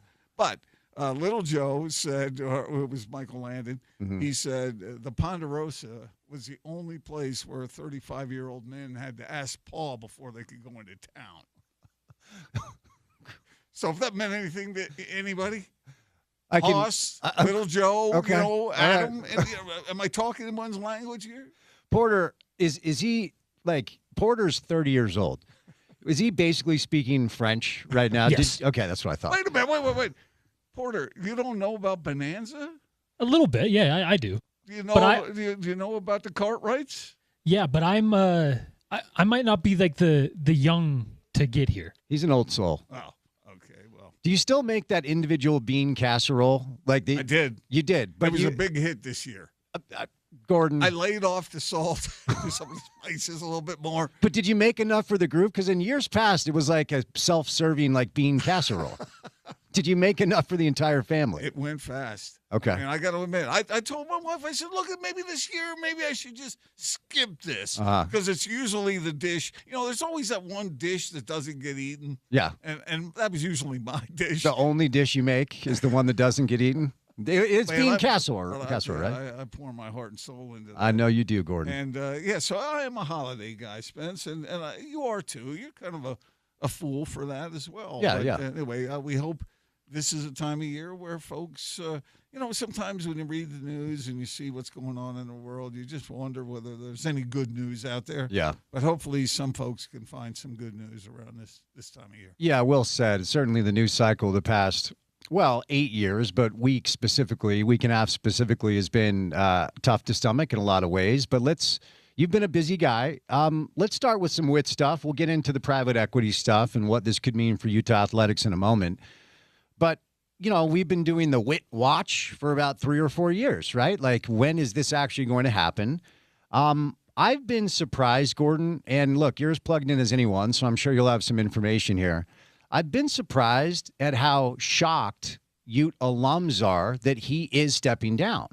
We've had, I think, 5 ex-players on since the news broke on Friday. You would have got a kick out of this. We were actually playing the intro to the show, and I was getting ready to actually crack this microphone. And there it is. News alert, boom, Witt retires, and I'm doing the intro to the show. I'm hitting talk back to Porter. I'm like, we've got to cancel the entire rundown. Like, the news became official. I feel like they did it to me intentionally because it's all about me. Let's be clear. Yeah. But right as the show started, but it's official. Kyle has officially stepped down, not retired. We'll get there, but what's your reaction to the news now that we know the deal? All right, let me start with this question to you, because you being savvy with the media and how things work, if you're going to have a big announcement and you're going to have a celebratory type of announcement, what day of the week would you not pick to make that announcement? Friday afternoon.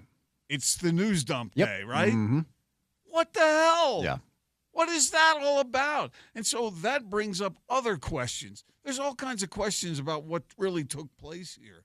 Did Kyle want to stay another year? Did Mark Harlan want him gone? Were there other boosters involved that wanted him gone? Did it have anything to do with this announcement, with this private equity partnership? I mean, there's all. Why would you do it on that day? Is Kyle upset? There are all kinds of questions, and I wish the answers would come forward, and they should. Yeah. Because people deserve to know. Mm-hmm. Kyle deserves it. The fans deserve it. Everyone involved in Utah sports deserves it. The university deserves it. Do it. Let us know what really took place here. Yeah. That's yeah. it. No, you're right. And I wonder, and I've got to be careful here because you are a journalist, and I've learned a lot of lessons from you over the years. So I'm not going to be like, hey, give me your best guess as to what happened. But as the days pass and as I get more information and hear from boosters and donors and people involved with the institution, I'm more and more convinced that we know like 10% of actually what happened behind the scenes. You're right. And in my lifetime growing up around this stuff, and then my career working for teams in front offices, and now 20 years in the media covering power struggles behind the scenes, I can tell you that the public and the media never get the full story, and certainly never get the full story right out of the gates. And then as time goes by, oftentimes somebody will be willing to talk. Or like when Saban retired from Bama, he actually was willing to talk about why he left. And then we get pieces of information throughout the course incrementally over time. But I do feel like there's something up here. I don't think Kyle wanted to step down. I don't know if he was just encouraged to. I don't know if Morgan was getting impatient. I don't know the nature of Kyle's relationship with Morgan, at least like I thought I did. I do feel like there is something there. I was told that Kyle actually didn't just want to stick around. He was looking to maybe get an extension and be paid more money. And then there's the Morgan side of this where it's like, dude, how long am I going to be the coach in waiting? Because you and I both know he's had opportunities to take other jobs, head coaching jobs, high-profile coordinator jobs. So I don't know that I have a question. I just am more convinced today than I was on Friday that we don't know half of what's gone down up there. Yeah, I have lots of questions. The answers are tough to come by. And you can only get the answers when the principals involved come forth with it. And whether they want that to be known or not, I don't know. But you're right, Spence. Eventually it will come out. Mm-hmm. We'll get this figured out. We'll get those answers, and I'm sure you'll pass them on to your listeners as quickly as you get them, as you should. Mm-hmm. That's what we do. And I think there's a whole lot of people who deserve to know more than they know right now. Yeah, yeah. Does it feel like to you, based off of feedback you received, there's a significant portion of influential money people at Utah that were ready to see this, that they wanted Morgan? I do believe that. So do I. Yeah. I think that was a factor. I think Morgan eager to get involved. And who wouldn't be? I mean, the guy's been the coach in waiting for how long now? Yeah. He wants to get on with it. And maybe Kyle wants to get on with it as well. He always said that, and he didn't want to coach into his old age. He's 66 old. I'm not sure. Saban was 72. Yeah. Paterno was 115 or something. He was like 84. I mean, and Kyle's a young 66 too. Yeah, yes, he is. He's very capable, mentally sharp, the whole deal. And, Fred, his dad, a highly respected coach, passed away at the age of 64. And I think that obviously had it. That's Kyle's hero, and that had an impact on him. So I think he's got other reasons to live. He's got a great family. He's got great opportunities. He's got all the money in the world. He can go do whatever he wants. He's invested well, and he can go live his life for good purposes, and help other people in other ways. But this went down too truncated. It was too quick. It was, everybody knew that he had to give some sort of notice at some point, but the way this was handled, it struck me. Okay, now we're going into the get smart cone of silence is coming down over us. That's another 1960s reference. I actually understood that one, so we're good. So we're speculating here. Yes, is what I'm trying to say is, but Kyle, it seemed like he wanted to stay, and it seemed like he wanted more. And was more than willing to do so. This is the way it seemed. And maybe not for a long time longer, but I think there were these other powers that be that were pushing and shoving. And, you know Kyle, I know Kyle. You know how if he's not wanted, you could see how he could say, bag it, man. I'm out of here, and I might coach somewhere else. Yeah. When I heard that, I thought, okay, there's something going on here. This was not, okay, let's sit down. I'm going to walk away, and let's all have a good time with it. Right. This was too brief. It was too quick, and it was not celebrated enough. And I think this looks poorly on the University of Utah. This, whatever happened, it shouldn't have happened the way it did, and it needs to be fleshed out. Yeah. That would do everyone a favor. So, but it's not unusual for the powers that be to want to hold back on this stuff. But the more you hold back, the worse it looks. Right. And look, it's no secret whether it's the highest level of our political spectrum or any sort of front-facing personality that has to con the public, they're very careful about their messaging. So much so that the truth just goes out the window. They just want to co-opt your thoughts to make you believe something for their benefit. Yeah. And it's no different with some of these power struggles. And I would imagine you've covered a lot over the years. I was telling the story with Amy on air. I can remember sitting at a family dinner when our fax machine went off. Back in the day, this was 94 when we had fax machines. That was 35 years after the Bonanza went off the air. Key fact, thank you for that. And the fax was from Pat Riley announcing his resignation from the Knicks. And at the time, it was so stunning in so many different ways. And he was trying to make his way down to the Miami Heat. But I watched that thing behind the scenes take place and then witness what the media messaging was. And I was like, this is not even close to what's happening. I can remember being visiting home from college and walking downstairs. And I'm like, why is Phil Jackson sitting on the couch? The Knicks have a coach. It's Jeff Van Gundy. And then watching how that messaging took place. I could tell you story after story of just witnessing my father's career when he took Ernie Grunfeld to dinner to fire him to keep Jeff Van Gundy as the coach. And then and we could talk about some of the RSL stuff over the years, the Jazz stuff, the Sloan D. Will stuff. Like an incident takes place.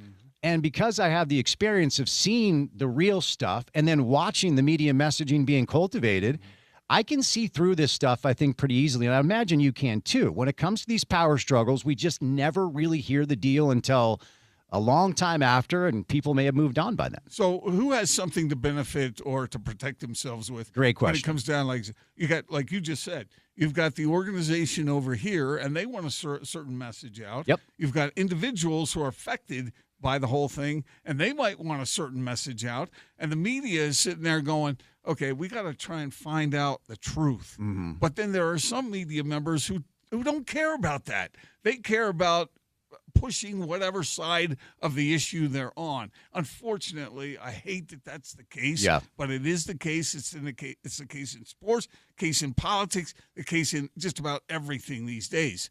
So what I like, and this is a compliment to you and your show, you want the freaking truth. Yeah.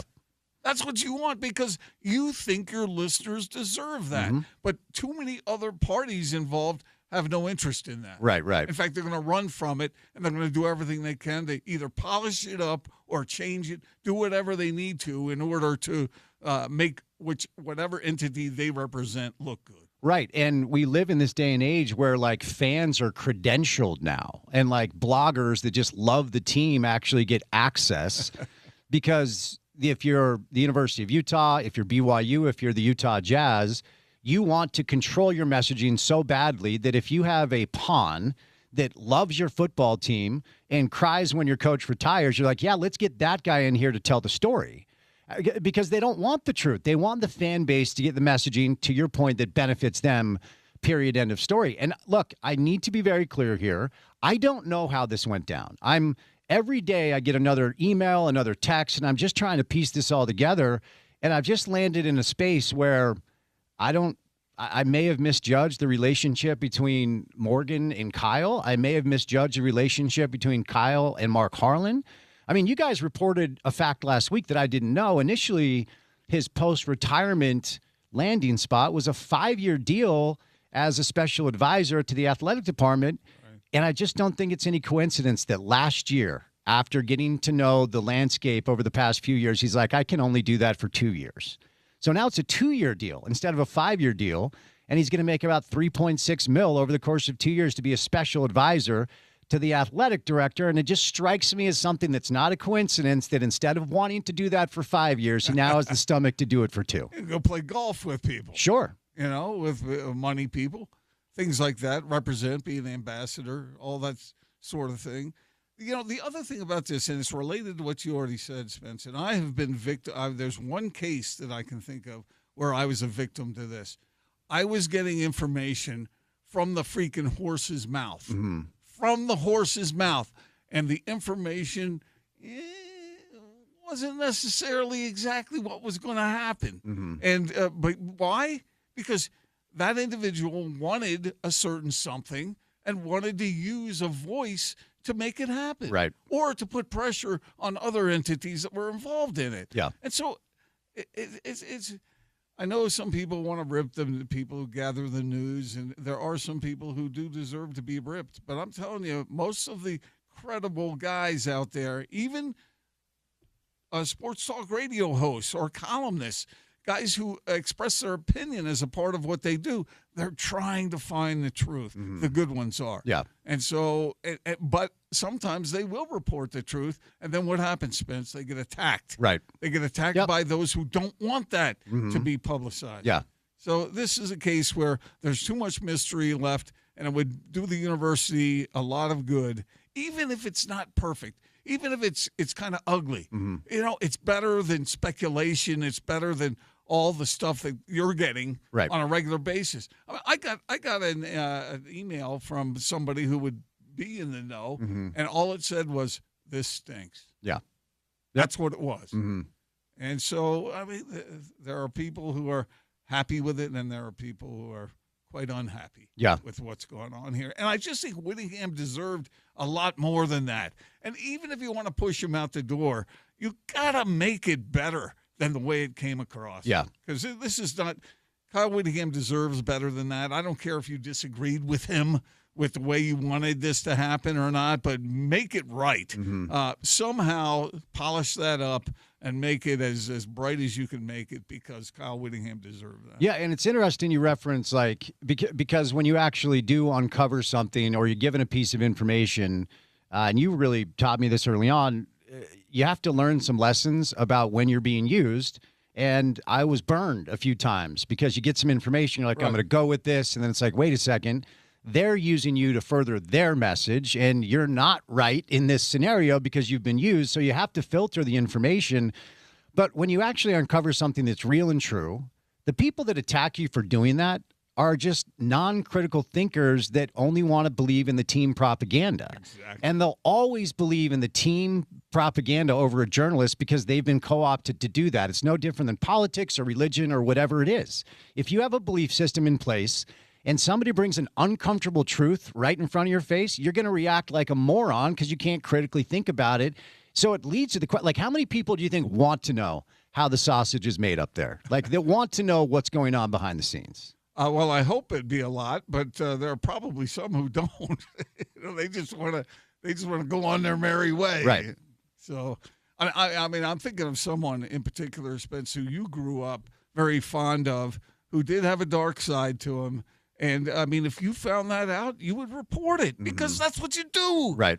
And yet, even though you might not even want to believe that. Yeah. But it is the truth. And the truth has to win. The truth has to win. It has to. Yeah. If the truth doesn't win, then we're all screwed. Yeah. Yeah, and I mean, there's so many examples that are coming to mind. There are so many things about the Larry Miller-Karl Malone dynamic over the years that nobody really fully knows about, just has kind of been alluded to here or there. When the Quinn Snyder-Dennis Lindsey relationship fell apart, because for our listeners that may not remember, Gordon and I did a radio show for 7 years where during the Jazz season, we had Quinn Snyder and Dennis Lindsey both on our show every week for like 30 minutes. So we both cultivated this relationship with each of them individually. And then the Tribune, you guys over the Tribune, reports this fracture. And I'm getting messages from Dennis and messages from Quinn, right? Like telling me exactly what their side of the story is.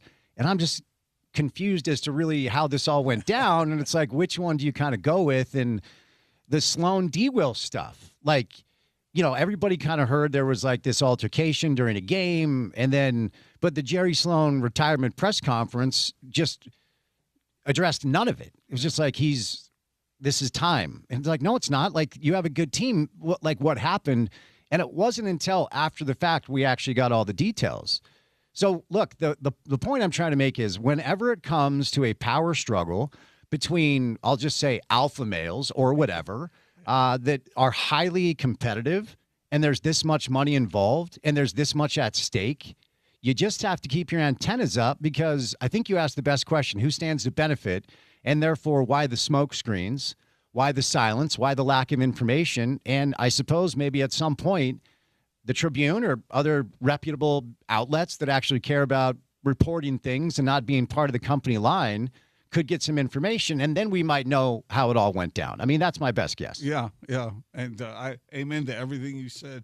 Couldn't say it more articulately than you just did.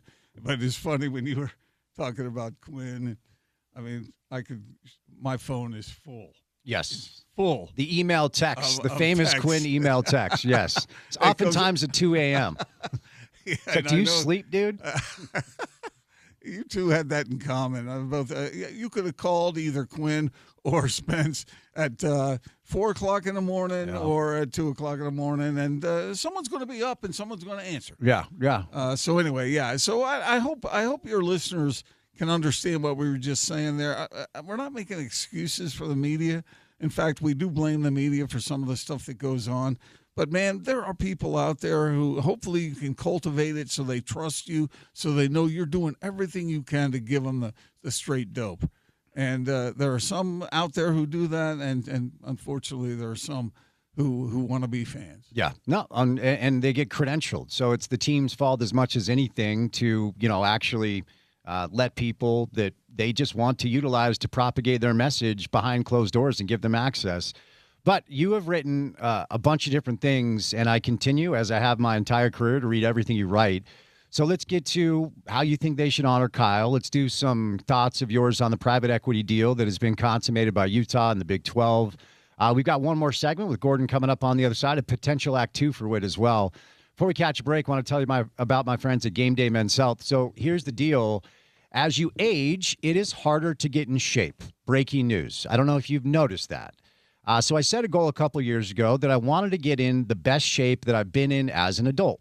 So cleaned up some habits, started eating really clean, hit the gym on almost a daily basis. And I was just struggling with progress, and I was frustrated that I wasn't getting the results in my 40s that I would get in my 20s.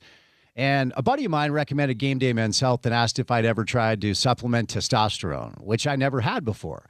So I went in and did this, and this is the exact deal they're giving you. Number one is a free consultation at Game Day Men's Health, and it's free for you if you listen to the show.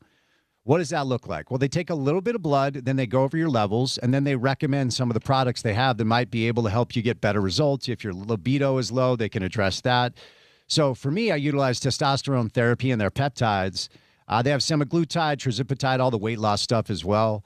And then after utilizing their biohacking methods, within the next 3 months, I saw tremendous results. And now almost 2 years later, I'm just in the best shape I've ever been in as an adult. So here's the deal. Go to GameDayMen'sHealth.com, GameDayMen'sHealth.com, Lehigh, Pleasant Grove, Cottonwood Heights, and South Ogden. And then mention you heard it on my show. They'll give you the free consultation, but here's the kicker. You get 50% off your first-year membership, which makes this incredibly affordable. It's the deal they give me. So go to GameDayMen'sHealth.com right now. More with Gordon coming up on ESPN 700.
All right, Gordon Monson, Salt Lake Tribune, live in studio for another big segment. Dave Fox will join us. Oh, And hold on. Go ahead. I used to do this to you. Oh, no, I know. I'm used to it. You're trying to do your business. I know the deal. That song, was that a dig back at my old age? Wasn't that Sinatra? A little Bing Crosby. Oh, that was Bing Crosby. Back in the day. Okay. 50s and 60s, my golden years. Do you have a favorite Christmas song or artist? The Sinatra Christmas album is incredible. Still stands up. Yeah, I mean, obviously, I love all that old time stuff, but and you're going to laugh at me. I'm going to give you this, but I'm going to go ahead and. In Sync. No. Okay. Well, although I love that album. I know you do. Where Are You Christmas? Oh, the Faith Hill song? I love that song. Oh, that gets you emotional, doesn't it? Me. That one. I can see it. And Dixie in Christmas, because my mom was a Southern Belle. Okay. And when I hear that song, I think of her. Rest in peace. Ella Fitzgerald Christmas album slaps. Great album. Check that out. Any other? I have like a soft spot for the Charlie Brown Christmas album. I think it's great. Like it reminds me of being a kid because we used to watch that all the time. Yeah. Coldplay has an excellent Christmas song. Christmas Lights is a good one. Let me ask you this. I have a rule that's strict. I don't listen to Christmas music until after Thanksgiving. Yes. Good rule. Okay. Okay, good. I'm glad we're on the same page there. Are you making fun of my NSYNC thing? No, I am a noted boy band fan. I can rock a little 98 Degrees, a little NSYNC, a little Backstreet Boys. Wait, now, were the Beatles a boy band? Of course they were. Like the original. And still the great. Do the Beatles have any good Christmas songs? Oh, wait, McCartney has a good one. Well, yeah. Christmas Time or something. Yeah. Yeah. I bought a Beatles book yesterday. Paul McCartney, the lyrics. Okay. I have no clue whether it's any good or not. Huh. I see Paul McCartney's face. Yeah. It says the lyrics. Mm-hmm. I'm buying that book.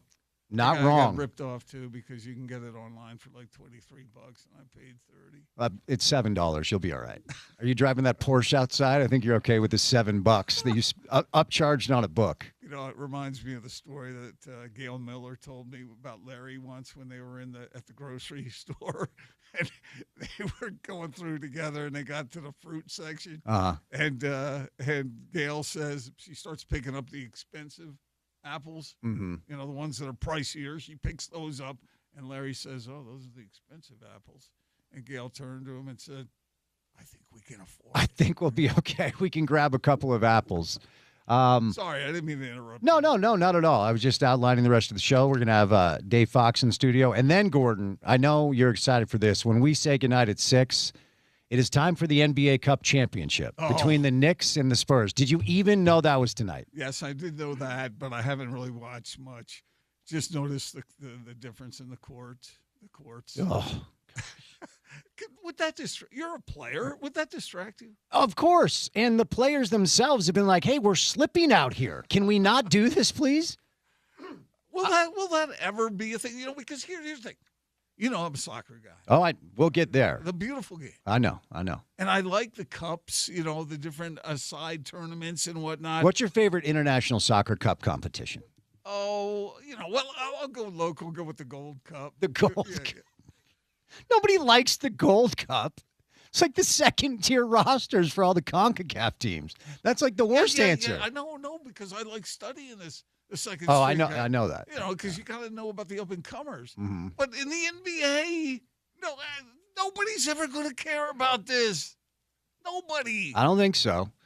Who's the most underrated CONCACAF team in the region? Oh, I would say Monterey. It's countries in the World Cup. So, like, Mexico, maybe? Oh, I see. Yeah. I didn't mean to confuse you because I know you're the expert. Yeah, because you did. Because I was thinking about the club championship. Oh, yes, and which I know you emphasize more than the countries. But we will get to some World Cup stuff coming up. I think maybe Costa Rica. Good answer. Shout out Douglas Sequeira, former RSL player. I don't think he's even playing soccer anymore. All right, we alluded to, and it was interesting because Friday, news breaks right before the show starts. We blow out the rundown, and I'm utilizing the first segment of the show that we call Opening Tip as like a thank you to Kyle, right? Because anyone involved in the Utah football ecosystem owes Kyle Whittingham a huge thank you. That's not name the field after him. Man. Yeah, absolutely. And I do want to get there. That's not debatable. I don't care if you don't like him. I don't care if you're a big money, booster that wants Morgan. I don't care if you're Mark Harlan and there's an ICU. I don't care who you are. If Utah football has impacted your life and includes us on the station, we're their partner, you owe Kyle Whittingham a thank you.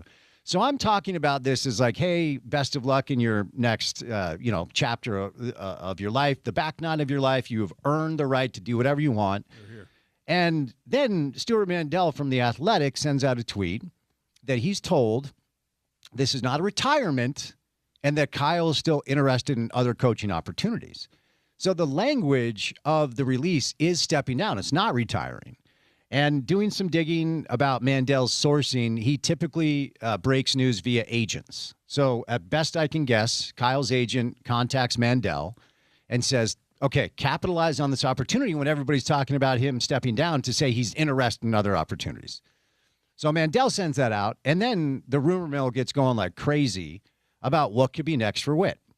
Now, as I referenced, you guys at the Trib report last week that his post-career package with Utah is now only 2 years, and he's being paid $3.6 million during those 2 years. If Kyle asked me, which he would never do, but if I was like Kyle's best friend, I'm like, do that for 2 years, cash checks, play some golf, play some tennis, hang out with your family, and then go work for like Andy Reid as a defensive quality control coach or something. But a lot of people are wondering if he would actually take a big-time college coaching job, and there's one open in Ann Arbor right now. If there's a second act for Whit, Gordon, what do you think it looks like?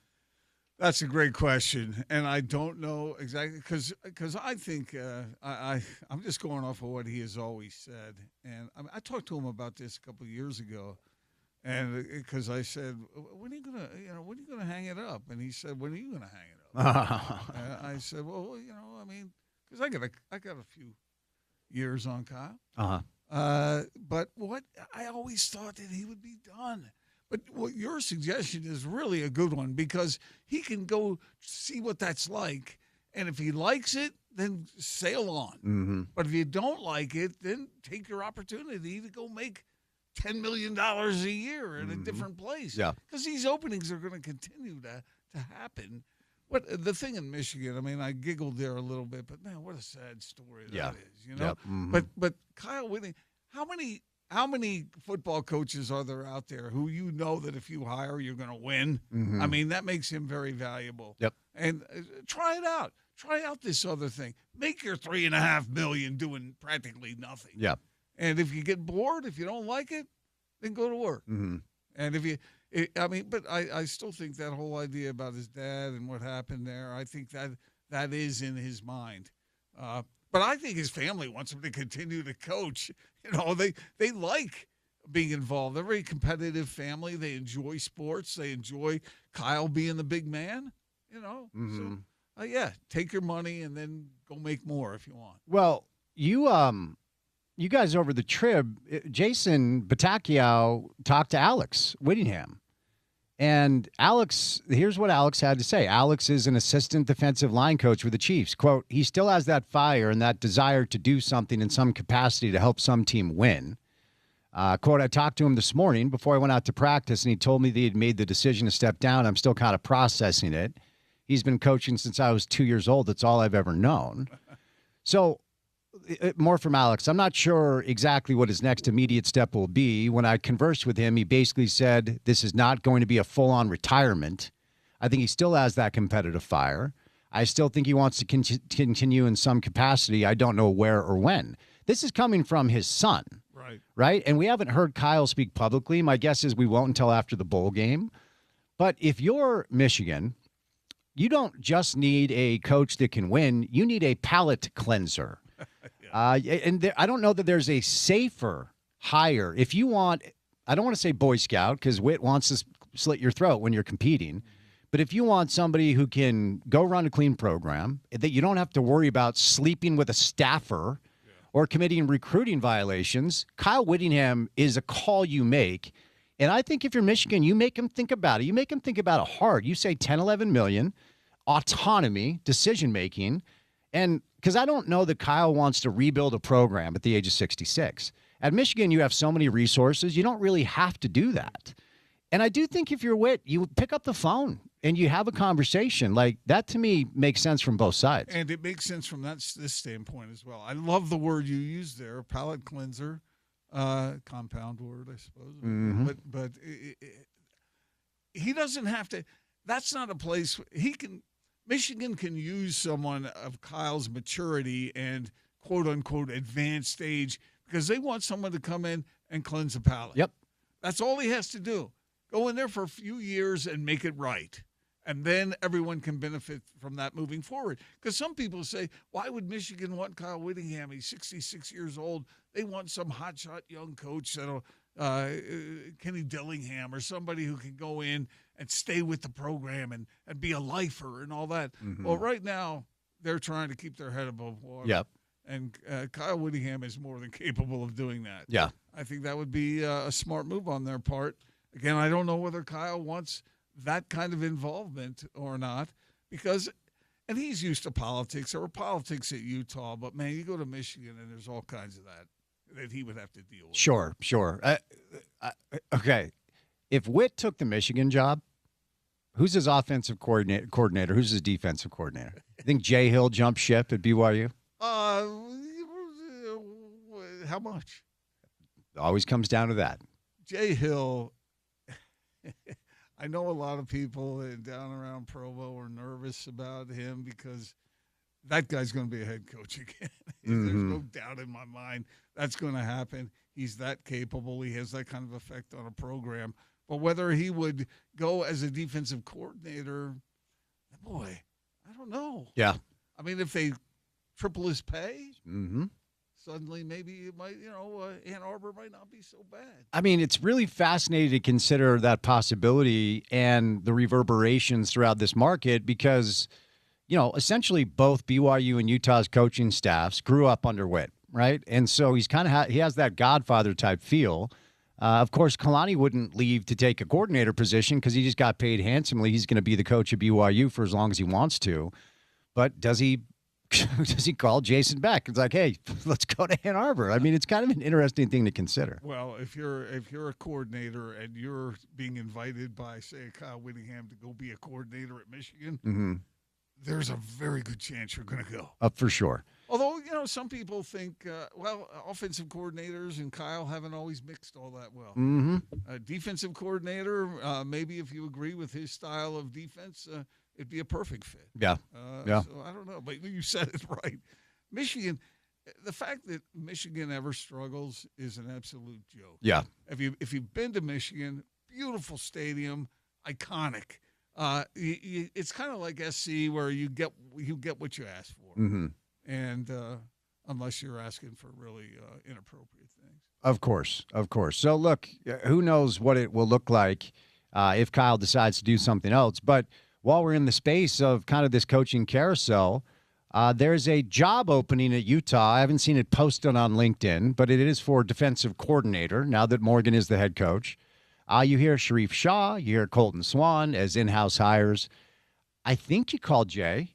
I would, to see if he has any interest in bumping up here and what his compensation package looks like. Any thoughts on who the new defensive coordinator at Utah will be? I love Morgan Scalley. I think he's a super smart guy. I think he's a terrific coach. Jay Hill's a better coach. I mean, and that's no disrespect to Morgan. Mm-hmm. Jay Hill, that guy is a winner. You talk to the BYU players, and even the guys who aren't on the defense, they point to him and say, that's a guy I can play for. Yeah. He's smart. He knows how to relationships are important to him. He's got that attention to detaal. Mm-hmm. He's got all the things that modern coaching you look for in a modern coach. And, I would call him. Yeah. I would call him, but you better have some of that private equity money or something behind you because I think, the folks down at BYU, they know that he's a popular guy. And let's just say he's getting raises too. Right. And someone is going to offer Jay a head coaching job at some point. And not due respect to Weber State, who just hired a new coach. Cool story. Corner Canyon high school coach, now coaching in college. Really cool.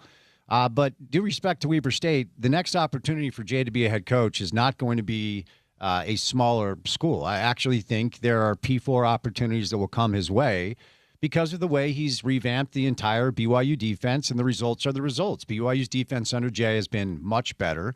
Like Morgan, he has that reputation as an elite recruiter. The conversation always comes down to, is proof of concept in Utah proof of concept anywhere? Like, could Jay Hill be the head coach of, I don't know, Arkansas or something? Well, it would take him some time to get up to speed with that region and recruiting. That's what people usually think of. Do you have a connection with the high school coaches back there? I think I wouldn't worry about that with him. Yeah. I think he knows how to talk to people. He knows how to build those relationships and can be very successful. Jay Hill, I'll make this prediction. I hope this doesn't curse you, Jay. But I believe Jay Hill will be a head coach again. I've asked him that point blank. He says, yes, I want to be a head coach. Mm-hmm. Sorry, BYU fans. It's just the way he is. And he deserves it. Mm-hmm. He's good enough to do it. And I think he'd be successful anywhere, Spence, because he would develop relationships and make that pipeline. As long as he has the money. You got to have the money now. If he has that money, then he's certainly got the personality and the wherewithal as far as what's up here, what's upstairs, to figure situations out. Before we get to, because you wrote a piece on Utah's private equity deal, and I understand you received a little bit of feedback for it, so we'll get there in a moment. But you also wrote a piece on how you believe Utah should honor Kyle Whittingham. And for years, we've talked about a statue, which feels inevitable and deserved. You like Kyle Whittingham Field at Rice-Eccles Stadium, yeah? I do like that. I mean, I don't know what the situation. Do you know what the money situation is with Rice-Eccles? Do you know how long that is in place for? I don't know. But those are two iconic names in Utah sports. Uh-huh. I don't think you necessarily bump their names out and put Kyle's name on there. But the field, I think that would be a terrific way. Isn't it Merlin Olsen Field up at Logan? Utah Yeah, State? yeah. Mm-hmm. Do that with Kyle Whittingham, so people see his name on the field every time they come in. Mm-hmm. I think that would be fantastic, a fantastic tribute. You know, I heard a thing the other day. It said that people worry about all these little insignificant details in their lives. They go out and they pay a lot of money for a car, and that car they become almost a slave to that car or to a nice home. And then the person said, your car's going to end up in the junkyard. Mm-hmm. You know, your house, someone else is going to be living in your house mm-hmm. in 40 or 30 or 20 or 10 years. You know, so remember the important things and hold on to the important things. And I think Kyle Whittingham is a name people surrounding Utah and Utah sports, Utah football in particular, should remember and hang on to. I've also heard that, like 3 generations on, nobody remembers. Spence, as big as you are, no, your great-grandchildren probably aren't going to know that much about you. Mm-hmm. And so, but they would if on their lawn was painted out Spence Checketts' house or something to remind them. Yeah. And, you hear these names of these stadiums that I don't know who they were, but I know the name. Right. So I think that's kind of cool, and I hope that's something that they can do. I'm not holding my breath on it because I think there is maybe some friction up there that should not be there. But, yeah, Kyle Whittingham Field, it's appropriate. Well, he deserves it. He's earned it, and he has built what should be a beautiful life for he and his family and his wife and his kids and his grandkids to just go experience whatever you want to experience as you move on to whatever's next. But, all right, so Whit is going to be in the College Football Hall of Fame. I was looking at some coaching resumes after the announcement came down. I think he's going to be a College Football Hall of Famer. He's going to be a Utah Football Hall of Famer. Will he be a BYU Football Hall of Famer? He should be. Yeah. I mean, look, someone else offered him a job. He got the job, and he ran with it. Yep. And, yeah, he's been a little spicy with it. A little bit. A little bit that way. Yep. But in a way, that's part of his charm. I think BYU fans should appreciate a great football coach. I put Kyle Whittingham's face up on the Mount Rushmore here in Utah. For sure. That's where he belongs, and I hope that's where he ends up. Yep. That's it. I don't care if you're a BYU fan or not. You got to respect the man. I agree with that. All right, last thing, then we'll set you loose. We have tried to really capture every angle here with Utah's deal with Otro Capital, their new private equity partner that has now led to the creation of a new for-profit LLC called Utah Brand and Entertainment. Look, Texas Tech has oil money. BYU has Cookie Bro money and whatever else is going on down there. This, to me, is Utah's answer to that. I think people innately panic when they hear private equity, and there's a reason that the term predatory financing is used to describe it. I am a grown-up. I understand front-facing, revenue-generating business, and I understand while taking hundreds of millions of dollars in capital means they will have input. But there's a lot here. They only have 2 board seats. Utah retains both majority ownership and also decision-making. Mark Harlan will chair that board. So I think there are things to this that actually could work out to Utah's benefit. And honestly, I don't know if they had any other choice. They had to keep up with the Texas Techs and the BYUs of the world. But before I set you loose, what are your main takeaways, and how do you think it plays out? Well, I had a long conversation with someone in the know on that. It was an off-the-record conversation, and so I will honor that. But this individual was absolutely convinced that it's going to be a huge win. Mm-hmm. And I brought up this stuff. Like, what about where does control on this side begin and where does it end? Mm-hmm. Is this going to be like Phil Knight sitting up in his luxury suite, saying, I like that coach, I don't like this coach, I want this change? I don't know about that. But this individual was absolutely convinced that this is a really good move for Utah, and that Otro is different than a lot of the others. Mm-hmm. That's what this individual claimed, that this is not going to hurt the university in any way that someone might guess that it would. That's what he's convinced of, and we'll see if it happens that way. I think anytime you do any kind of business deal, there's a risk. Right. How is it going to work out? Nobody is absolutely sure, but some of the folks I've talked to are pretty sure that this is a good thing. But there are the questions that will not be answered until they are. Yeah. Yeah, the consumer experience is probably going to be more expensive. You can't really run from that. And they are going to try to find a way to generate more revenue so they can get a return on their investment.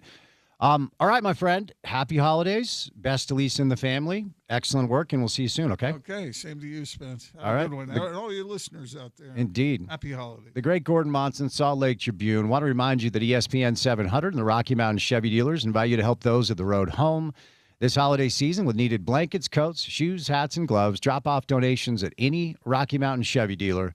Visit ESPN700sports.com for dealer locations. Spread the warmth and help others find their way home. And join us at the Midvale Road Home Mediathon December 18th and the 19th. All right, we'll catch a break. Dave Fox live in studio here on ESPN 700.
90 minutes away, kids.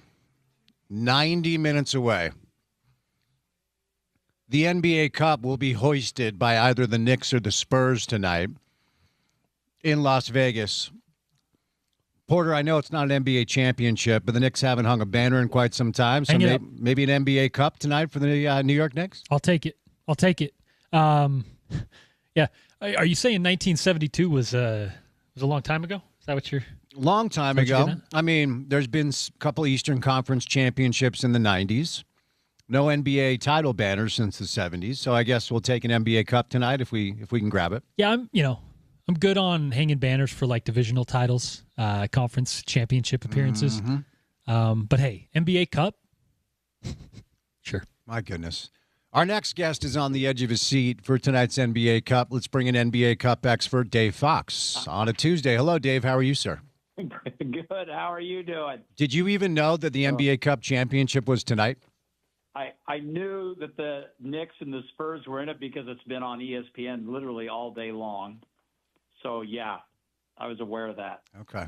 It's funny how we've become detached, though, because our focus locally, of course, is on the Jazz, and they haven't sniffed an NBA Cup.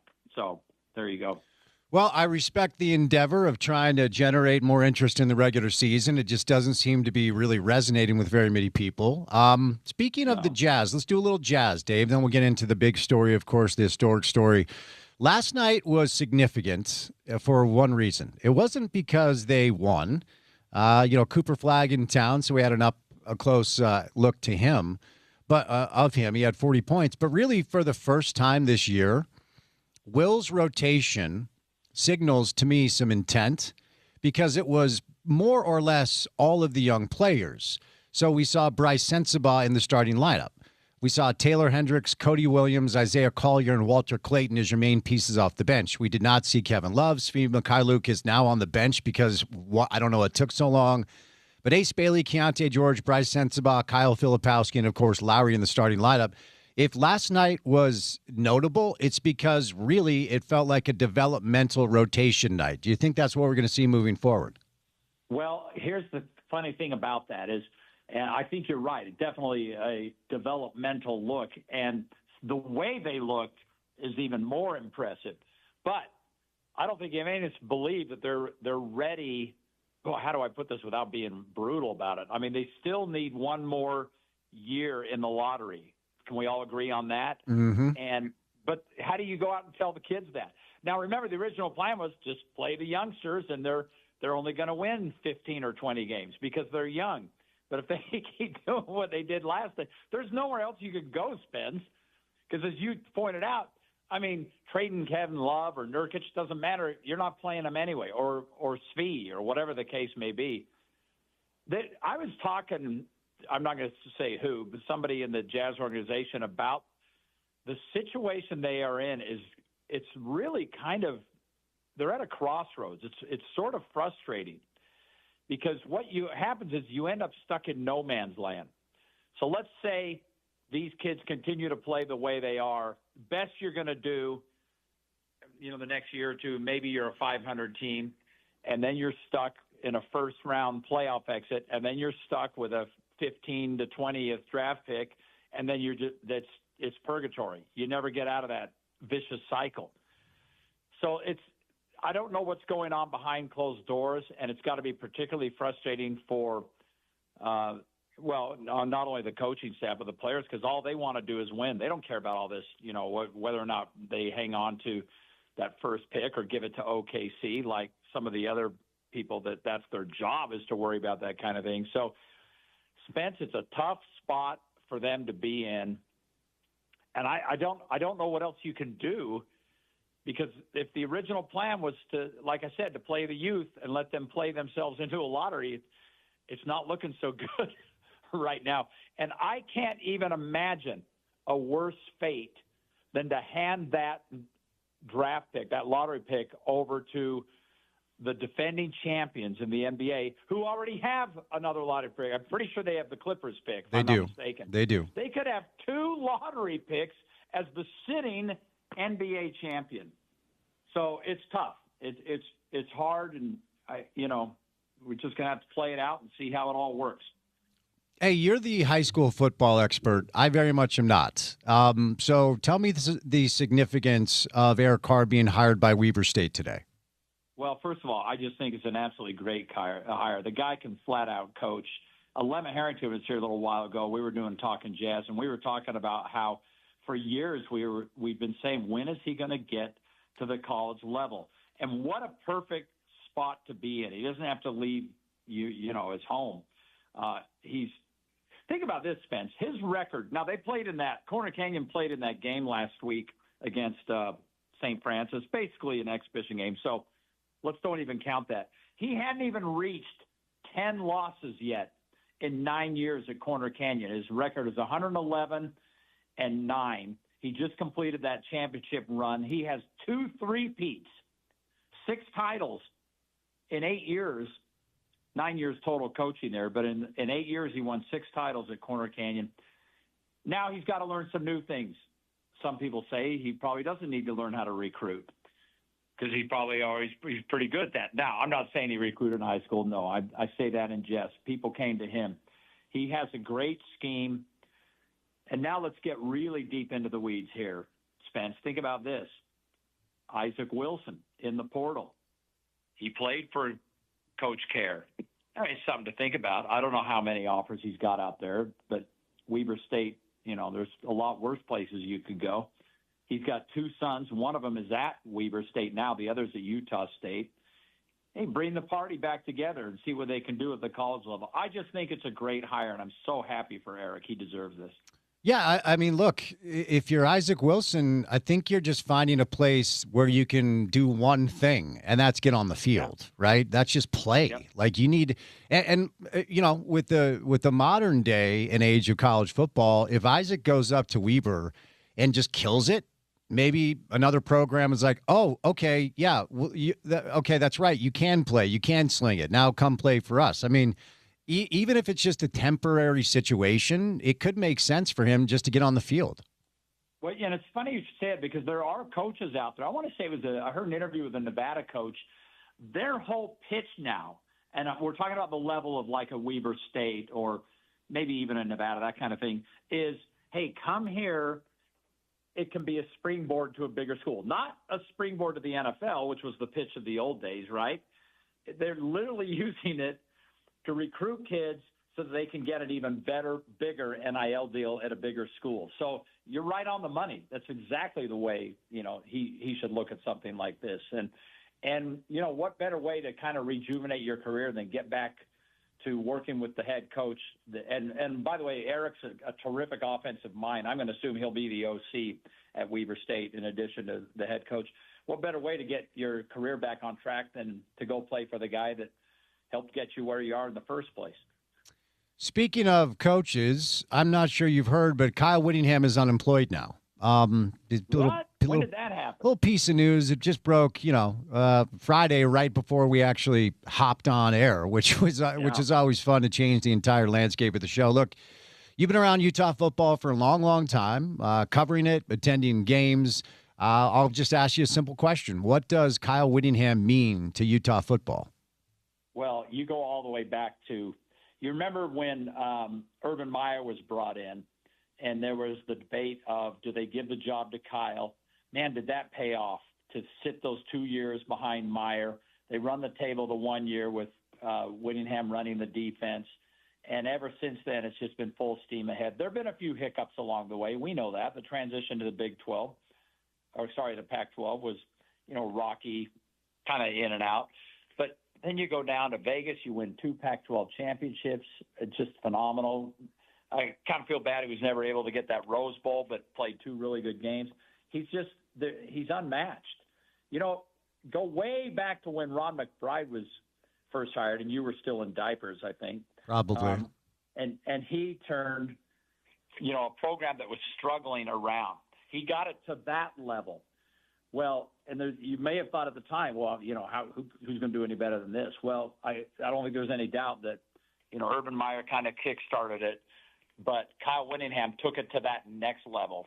And even the turnaround after that 5-win season last year, and we knew he didn't want to go out on that. Now to go out at 10-2 and probably 11-2, I think they're totally going to overmatch Nebraska. It should get that way. It's just a nice way for him to wrap things up, and he deserves it. And as you know, we're both family guys. We know what family means to all of us. He's got a lot of grandkids, and you don't want to let that get by you. You want to be able to spend as much time with him as you can, and now he'll be able to do that. So I'm happy for him. But the program's in good hands. I'm very excited to see what Morgan Scalley does with it. But it's going to be a fun ride to watch. So interesting stuff as it pertains to the announcement, the details of the language in the announcement, because on Friday when the news broke, utilized the opening segment of the show to kind of just give a big thank you to Whit and pay honor to him. I mean, look, it doesn't matter where you are in the ecosystem of Utah football. You owe Kyle Whittingham a thank you. If you're with the athletic department, if you work at the stadium, if you own a business around campus where you benefit off of football games, or if you're in the media, like Whit deserves a lot of flowers and a lot of credit. And then Stuart Mandel rolls in with a report, and Stuart's connections, as I understand them, are very steeped in the agent side. So if we surmise kind of what went down, Whit's agent must have reached out to Mandel and said, look, get the information out there that he is not retiring. He is stepping down, and he is interested in other opportunities. So, of course, that bred the rumor mill, and everyone's going crazy on the internet. Do you have any thoughts on what a second act might look like for Whit? Oh, man, that's so hard to read the mind of a guy who's relies so heavily on his family. And what does his wife want? What advice has she given him, his kids? But then you think about the talent that he possesses, and then you switch back and you think about how old he is and how long do you want to keep doing this, the grind. And then you think about the fact that his son works for the Chiefs. Maybe he gets involved with Andy Reid or something. They certainly need some help.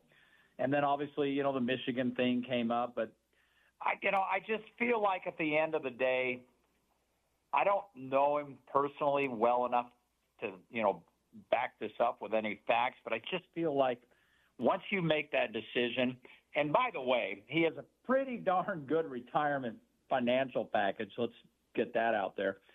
I just don't know why you would even want to turn back. And I'm not saying it would tarnish a legacy, but it could be a situation. He was very comfortable where he was here. We all know that. He always hired people that he was very close to, people that were close to the program. And now to suddenly go to a whole new program and essentially start over, I personally don't see it, but I'm not Stuart Mandel, and I don't know where he's getting his info from. Now, here's the other thing. Normally, when those things are being tossed out, and you know this, Spence, it's because they're looking for something for their client. Well, there's nothing more to look for in terms of, and usually it's like a better deal. Like take Kalani Sitake, for instance. I don't think any of us ever thought he was ever going to Penn State. But it got out there, and what did it do? It more than doubled his salary and increased his NIL and took care of his assistants, took care of all that. Well, Kyle's not in that position. So what is the motive, if what you're saying is correct, of his agent to slip that out there? And you have to ask yourself that question. What do you have to gain from that when your option right now is you've not retired, but you've stepped down anyway? So that part's probably a little confusing. All right. Before I set you loose, any thoughts on there is a job opening at Utah football? It's for the defensive coordinator position. I think it's on LinkedIn right now. Who do you think snags it? Who do you think Morgan lands on to be the next DC? I didn't know it was on LinkedIn. That's cool that they keep things that open. Mm-hmm. Again, it's good. I've heard Colton Swan mentioned. Morgan's obviously been around. He knows a lot of people. There's the option. I think is interesting. I see a number of college coaches who are also their own OC, but I don't see quite as many DCs. But I suppose he could do that if he chose to. I want to say, correct me if I'm wrong, Bronco was a defense coordinator for BYU for a short time, and he actually took the job back from his defensive coordinator, if you recall. Mm-hmm. But he didn't obviously keep it for very long. So I don't know. That's interesting. Like I said, Swan's one name that I've seen bannered about, but I'll tell you who Ute Nation would love, but I don't know that you could get him is Jay Hill. And there's no doubt that Jay probably will be qualified to be a head coach again someday. He went through a little health hiccup not long ago. Maybe his wife and he have thought, maybe it's better to just be a coordinator. So, and Jay's a Utah guy. So that could, every time I bring that up to a Lemon, he just has a fit. Jay's not leaving, his alma mater. But there's a couple of names right there, but prying Jay Hill away from BYU might be pretty tough. He's had a lot of success, and they love him down there. Yes, sir. All right, so we've got A-Train on Talking Jazz tonight. What else do we need to know with our now official partnership with you guys over at KUTV? Well, we have our newest reporter who actually is going to be on your show, I think, one day this week. Tomorrow. Maybe? Tomorrow. Tomorrow, Jenna Fink. She actually went up to the Eric Kerr press conference, so we're going to hear from Jenna and Eric. Again, I'm really excited that he got that job. And then don't forget to tune in. Spence is on from time to time, but he's definitely on every Sunday night with, as you like to refer to him, the GOAT. My guy. Adam Mikulich. Yeah. And that's just a great segment, by the way. I watched last Sunday, you double dipped. Mm-hmm. You did that and talking hockey. I watched the whole thing. It was great. It was very entertaining. And as you once said, it's quite an upgrade. So we're moving in the right direction. Well, the bar was very low, but I'll see you tomorrow, correct? We've got a little 5 questions tomorrow night, yeah? Yes, 5 questions with Spence tomorrow. We haven't given up on that. So I also have Eric Kerr in studio, so we'll share some of that as well. And I'm looking forward to it. I'll see you tomorrow. Okay, buddy. Have a good night. We'll see you tomorrow. Be good, okay? Thanks, Spence. All right, Dave Fox, KUTV. A little Talking Jazz tonight with our guy A-Train, friend of the program. I'll be on tomorrow night, 10:35 KMYU. We call it 5 Questions with Spence. All right, before we catch a break, got to tell you about my friends at Prize Picks. Holiday season, best time of year for sports, bowl games, basketball matchups, playoff pushes. It's all happening at once, and while you and I are out here making decisions every day, what gifts to buy, what to eat, and which game to watch, there's one place where it feels good to be right, and that is with our friends at Prize Picks. New feature alert, guys. Listen up. You get early payouts now. If your lineup gets off to a hot start, you may now have the option to cash out those winnings before the game even finishes. If your fantasy football season is over, like mine is, you can play fantasy football every weekend by picking your favorite players, and when they hit their projections, you win cash, no draft required. Step number 1 is go get their free money. Download the Prize Picks app today. Use the promo code ESPN700 to get $50 in lineups after you play your first $5 lineup. Promo code ESPN700 to get $50 in lineups after you play your first $5 lineup. Because on Prize Picks, it's always good to be right. All right, 3 hours down, 1 hour to go. 5 o'clock hour of the program comes your way next, and then we'll say goodnight at 6 in time for the NBA Cup Finals between the Knicks and the Spurs. Keep it here on a Tuesday afternoon on ESPN 700.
to play Christmas music every show until the Christmas holiday? Or is this just a one-off? I don't know. We cracked the seal today. Hey, you're the host. All right. I think you know my take on that one. Oh, Christmas music's fine You're anti-Christmas music. on December 25th. One day a year you'll listen to Christmas music. 24th maybe too. Huh. All right. All right, we're out and about tomorrow. We're actually out and about the rest of the week. We will be with our friends at Tim Daly Nissan tomorrow. And then we'll be out of the road home. It's one of my favorite things we do all year long. That's going to be Thursday and Friday. It's our annual Mediathon. There will be several Broadway media stations out there, and so we'll be among those. So join us for that. NBA Cup final time, Porter. Will the New York Knicks be hanging a banner tonight in Vegas? I think so. All I think so. Okay. They're looking good. Obviously, Wemby and the Spurs are always a tough matchup, but I think the Knicks are ready to do it. A championship for New York. Yeah, I guess. And maybe I just need to own it and just try to get more into it. It just hasn't resonated It's for some okay. reason. You don't have to. I know. All right, so Knicks Spurs live in Vegas. It is televised on Prime Video, so that comes your way coming up on the other side. The Mammoth are in action tonight. Not off for the Jazz, but LeBron and Luka in town tomorrow for the Lakers. Porter, what comes our way on a Wednesday edition of the show? CK Chris Conrani joins the program. Britton Johnson joins the program. We'll chat with Tim McMahon on that NBA Cup. And then, hey, Jenna from KUTV, of course, the aforementioned newest reporter over there, will stop by the program as well. Very nice. Live on location, Tim Daly Nissan out in the Sandy area. Come on by and say hello. We will say goodnight. Special thank you to Amy Donaldson, Gordon Monson, and Dave Fox. For any of the sound you missed from the show, go to the website, which is ESPN700sports.com. Make sure to download our mobile app. Take us on the go. That ESPN 700 app is available in the App Store and the Google Play Store. Then for what we do in our space every single afternoon for 4 hours, check out the podcast page and support us. It's called The Drive with Spence Checketts. It's available wherever you get your shows. Subscribe, rate, review, say nice things in the comments. Give us all the stars. For Porter, I'm Spence saying goodnight. NBA Cup final. Knicks Spurs coming up after a quick break right here on ESPN